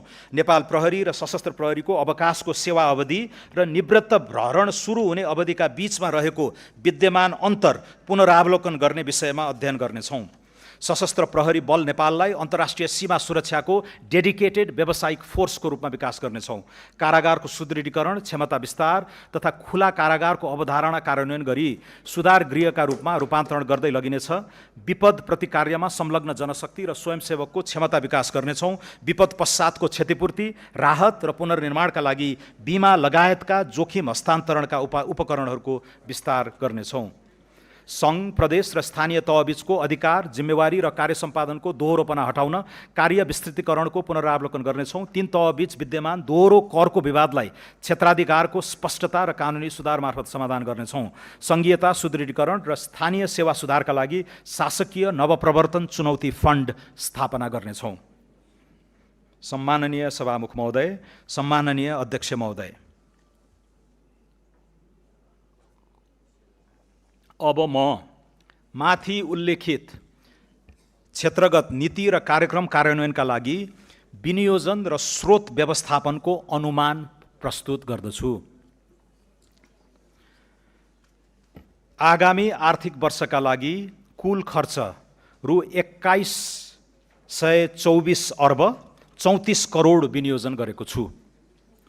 कुल विनियोजन मध्ये चालुतर्फ रु 1270 अर्ब 58 करोड अर्थात् कुल विनियोजनको 59.8%, पुँजीगततर्फ रु 431 अर्ब 10 करोड अर्थात् 20.3%, वित्तीय व्यवस्थातर्फ रु 422 अर्ब 64 करोड अर्थात् 19.9% रहेको छ। यो खर्च अनुमान चालु वर्षको संशोधित अनुमानको तुलनामा 25%ले बढी हो। आगामी आर्थिक वर्षका लागि अनुमान गरिएको खर्च बेहोर्ने स्रोतमध्ये राजस्वबाट रु 1405 अर्ब 31 करोड र वैदेशिक अनुदानबाट रु 61 अर्ब 74 करोड बेहोर्दा रु 657 अर्ब 29 करोड न्यून हुन जान्छ। सो न्यून पूर्ति गर्न वैदेशिक ऋणबाट रु 247 अर्ब 28 करोड परिचालन गर्नेछौँ। राजस्व र वैदेशिक सहायता परिचालनबाट न्यून हुने रु 410 अर्ब आन्तरिक ऋणबाट परिचालन गर्नेछौँ। आगामी आर्थिक वर्ष रु 245 अर्ब 89 करोड आन्तरिक ऋणको सावा भुक्तानी हुने हुँदा खुद रु 164 अर्ब 11 करोड मात्र आन्तरिक ऋण परिचालन हुनेछ। अब नेपालको संविधानको धारा 60 अनुसार वित्तीय हस्तान्तरण सम्बन्धी विवरण पेश गर्दछु। राष्ट्रिय प्राकृतिक स्रोत तथा वित्त आयोगको सिफारिस अनुसार आगामी आर्थिक वर्ष 83-84 मा प्रदेशका लागि रु 61 अर्ब 50 करोड र स्थानीय तहका लागि रु 90 अर्ब 20 करोड वित्तीय समानीकरण अनुदान उपलब्ध गराउने व्यवस्था गरेको छु। प्रदेश र स्थानीय तहमा पूर्वाधार आयोजना कार्यान्वयन गर्ने क्रमशः रु 4 अर्ब 60 करोड र रु 8 अर्ब 93 करोड समपूरक अनुदान उपलब्ध गराएको छु। साथै प्रदेश र स्थानीय तहमा क्रमशः रु 3 अर्ब 82 करोड र रु 9 अर्ब 40 करोड विशेष अनुदान छुट्याएको छु।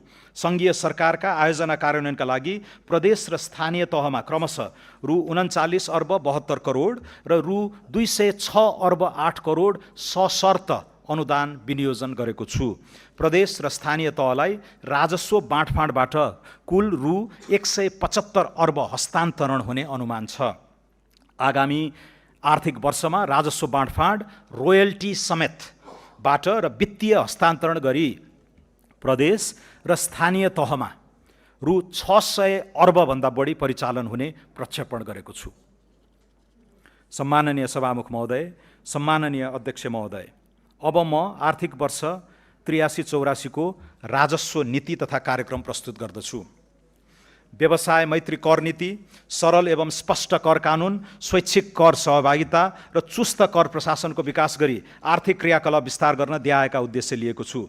सबै आर्थिक कारोबारलाई डिजिटल माध्यममा जोड्दै औपचारिक अर्थतन्त्रको विकास गर्ने, स्वचालित प्रविधि मैत्री सदाचारयुक्त र उत्प्रेरित कर प्रशासनको विकास गर्ने, स्वैच्छिक कर सहभागिताको माध्यमबाट राजस्व अभिवृद्धि गर्ने, लागत परिपूरण र तिर्न सक्ने क्षमताको आधारमा गैर कर राजस्व परिचालन गर्ने, लगानी प्रोत्साहन र संरक्षण, सूचना प्रविधि उद्योगलाई राष्ट्रको नयाँ आर्थिक इन्जिनका रूपमा अगाडि बढाउन यस्ता सेवाको निर्यातबाट आर्जित आयमा 50% कर छुट दिएको छु। सूचना प्रविधि क्षेत्रमा कार्यरत जनशक्तिले प्राप्त गर्ने स्वेट इक्विटीको रकमलाई कर योग्य आय गणनामा 100% छुट हुने व्यवस्था मिलाएको छु। नेपालभित्र पैठारी हुने केही वस्तुमा आन्तरिक उत्पादन प्रवर्धन शुल्क डोमेस्टिक प्रोडक्ट प्रमोसन फी लगाएको छु। नाफा नकमाउने गरी स्थापना भएका मित्र राष्ट्रको पूर्ण स्वामित्वका विकास वित्त संस्थाले नेपालमा ऋण लगानी गरी आर्जन गरेको ब्याजमा आयकर नलाग्ने व्यवस्था गरेको छु। महानगरपालिका र उपमहानगरपालिका बाहेकका क्षेत्रमा नयाँ चलचित्र हल स्थापना गर्नेलाई सुरुको 10 वर्षसम्म पूर्ण रूपमा आयकर छुट दिने व्यवस्था मिलाएको छु। परिवर्तित सन्दर्भमा दक्षिण एसियाली व्यापार सम्झौता साफ्टाको संवेदनशील सूचीलाई पुनरावलोकन गर्नेछौँ। स्वैच्छिक अनुपालन र करको दायरा विस्तार, दुर्गम क्षेत्रमा शिक्षा तथा स्वास्थ्य पूर्वाधार निर्माण र सेवा विस्तारमा सघाउ पुर्याउन निजी क्षेत्रले प्रदान गर्ने शिक्षा तथा स्वास्थ्य सेवामा न्यूनतम दरमा समता शुल्क लगाउने व्यवस्था गरेको छु। अन्तिम तहको उपभोक्तालाई बिक्री गरिने मासिक 50 युनिटभन्दा बढीको विद्युत खपतमा सहुलियत दरमा मूल्य अभिवृद्धि कर लगाउने व्यवस्था गरेको छु। इलेक्ट्रिक सवारी साधनमा पिक पावर क्षमताको आधारमा लाग्दै आएको भन्सार महसुललाई मूल्यगत आधारमा लगाउने व्यवस्था गरेको छु। यस्ता सवारी साधनको स्वदेशमा उत्पादन, चार्जिङ स्टेसन निर्माण, ब्याट्रीको व्यवस्थापनका लागि पैठारू बिन्दुमा स्वच्छ पूर्वाधार लगानी शुल्क लगाएको छु। Clean infrastructure investment fee, Nepali ब्रान्डका मदिराको निकासी प्रवर्धन गर्न गुणस्तरीय स्पिरिट उत्पादन तथा म्याचुरेसन कार्यलाई प्रोत्साहित गरिनेछ। आगामी आर्थिक वर्षदेखि माइक्रो ब्रुअरीलाई समेत मदिरा उद्योगको रूपमा दर्ता गरी अन्तशुल्कको दायरामा ल्याउने व्यवस्था मिलाएको छु। सुरोटमा करिब 10% सम्म र मदिरा तथा बियरमा लाग्ने अन्तशुल्कमा वृद्धि गरेको छु। गैर कर राजस्व परिचालनलाई प्रभावकारी बनाउन छाता कानुन ल्याउनेछौँ। राजस्व प्रशासनमा आधुनिकीकरण, राजस्व अनुसन्धान विभाग खारेज गरी यसले गर्दै आएका कार्य विषयगत निकाय मार्फत सम्पादन हुने व्यवस्था मिलाउनेछौँ। वार्षिक रु 10 करोडभन्दा माथि कारोबार गरी विद्युतीय बिजक जारी गर्ने सबै व्यवसायलाई अनिवार्य रूपमा केन्द्रीय बिजक अनुगमन प्रणालीमा आबद्ध गर्नेछौँ। साना व्यवसायीलाई विद्युतीय माध्यमबाट भुक्तानी लिन प्रोत्साहन गर्नेछौँ। कर परीक्षण गर्नुपर्ने अवधि 3 वर्ष कायम गरेको छु। जोखिममा आधारित कर अनुसन्धान तथा परीक्षणका लागि कृत्रिम बुद्धिमत्ता सहितको ई-असेसमेन्ट पद्धतिको विकास गर्नेछौँ। डिजिटल अन्तशुल्क टिकटको सुरुवात गर्ने व्यवस्था मिलाएको छु। अन्तशुल्क चुहावट नियन्त्रण गर्न विद्युतीय ट्र्याक एन्ड ट्रेस प्रणालीको सुरुवात गर्नेछौँ। भौतिक नियन्त्रणमा आधारित अन्तशुल्क प्रशासनलाई जोखिमको आधारमा क्रमशः स्वयं निष्कासन प्रणालीमा रूपान्तरण गर्ने व्यवस्था मिलाइनेछ। पेपरलेस, फेसलेस र कन्ट्याक्टलेस राजस्व प्रशासनको विकास गर्नेछौँ। कर विवरण बुझाउने, भुक्तानी गर्ने, फिर्ता लिने लगायतका सेवाहरू स्वचालित रूपमा प्रवाह हुने व्यवस्था मिलाउनेछौँ। कर्मचारीको मनोबल उच्च बनाई राजस्व परिचालन वृद्धि गर्न राजस्व प्रशासनमा कार्य सम्पादन सूचकका आधारमा प्रोत्साहन भत्ताको व्यवस्था गरेको छु। एक ठाउँबाट अर्को ठाउँमा वस्तु ढुवानी गर्दा एकभन्दा बढी स्थानीय तहमा लगाइने गरेको निकासी, कवाडी लगायत बहुकर लिन पाइने छैन। प्रदेश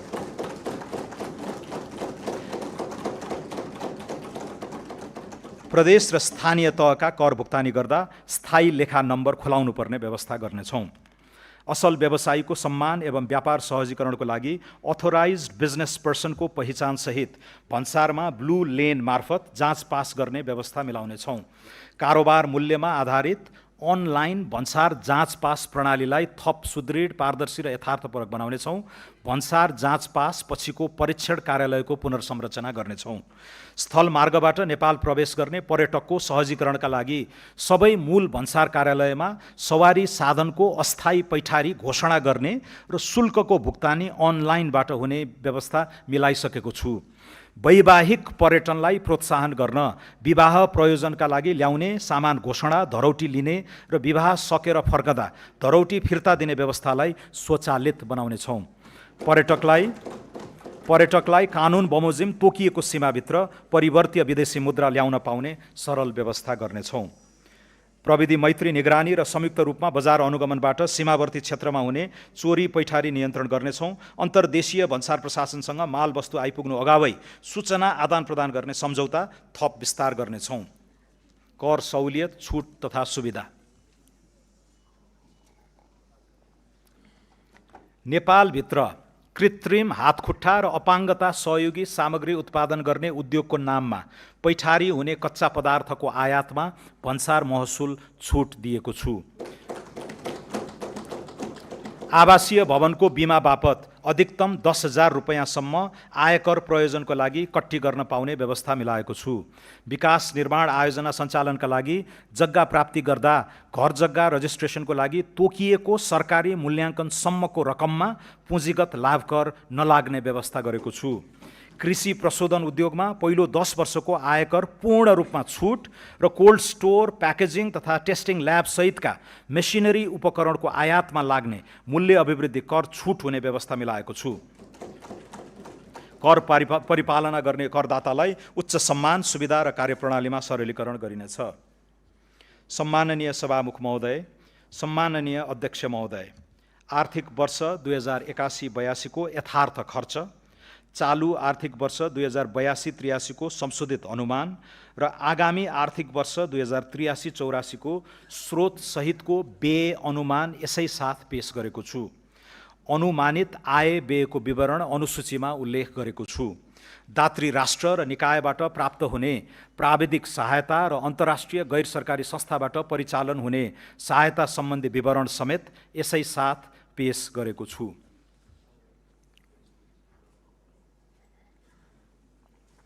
अन्त्यमा यो बजेट राज्य सञ्चालनको नयाँ सोच र सङ्कल्प, आर्थिक रूपान्तरणको स्पष्ट मार्गचित्र र नागरिकसँग गरिएको राजनीतिक करार कार्यान्वयनको प्रारम्भ बिन्दु हो।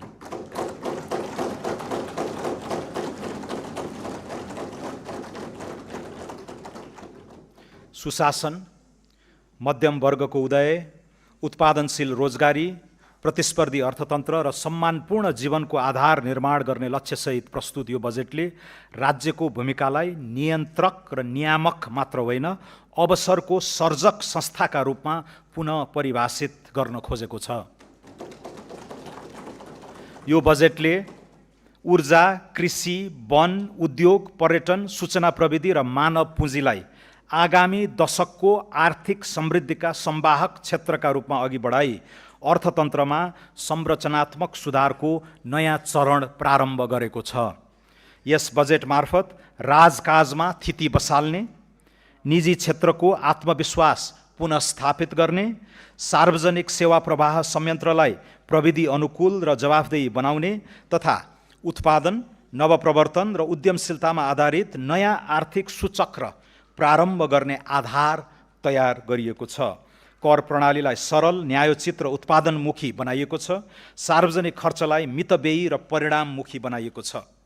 सुधार र रूपान्तरणका यी कार्यक्रमहरूको प्रभावस्वरूप आगामी आर्थिक वर्षमा 7% आर्थिक वृद्धि हासिल हुने तथा मूल्य वृद्धि दर 6% भित्र सीमित रहने विश्वास लिएको छु। बजेटमा घोषणा गरिएका नीतिगत सुधार र कार्यक्रम कार्यान्वयनमा सघाउ पुग्ने गरी नेपाल राष्ट्र बैङ्कबाट मौद्रिक नीति जारी हुनेछ। सुशासन, सदाचार र समन्यायिक समृद्धिमा केन्द्रित यिनै कार्यक्रमहरूको इमान्दारीपूर्ण कार्यान्वयनबाट नै नेपाललाई आगामी 5 वर्षभित्र सुशासित, समुन्नत र स्वाभिमानी राष्ट्रमा रूपान्तरित गर्दै 16औं योजना र दिगो विकासका अधिकांश लक्ष्यहरू हासिल हुने विश्वास लिएको छु।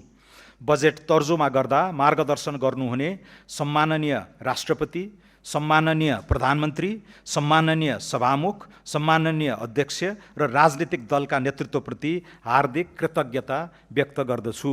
बजेट निर्माणका क्रममा रचनात्मक सुझाव, तथ्यपरक विश्लेषण र सहकार्यात्मक सहयोग प्रदान गर्नुहुने माननीय सांसदहरू, निजी क्षेत्र, श्रमिक, किसान, युवा, विकास साझेदार, राष्ट्रसेवक कर्मचारी, विज्ञ समुदाय, सञ्चार जगत तथा सम्पूर्ण नेपाली दाजुभाइ तथा दिदीबहिनीप्रति हार्दिक आभार व्यक्त गर्दछु। राष्ट्र निर्माण सरकारको मात्र दायित्व होइन, यो राज्य, निजी क्षेत्र र नागरिक समाजबीचको समान सङ्कल्प, सामूहिक अठोट, साझा प्रयत्न र समष्टि अभियान हो भन्ने विश्वास लिएको छु।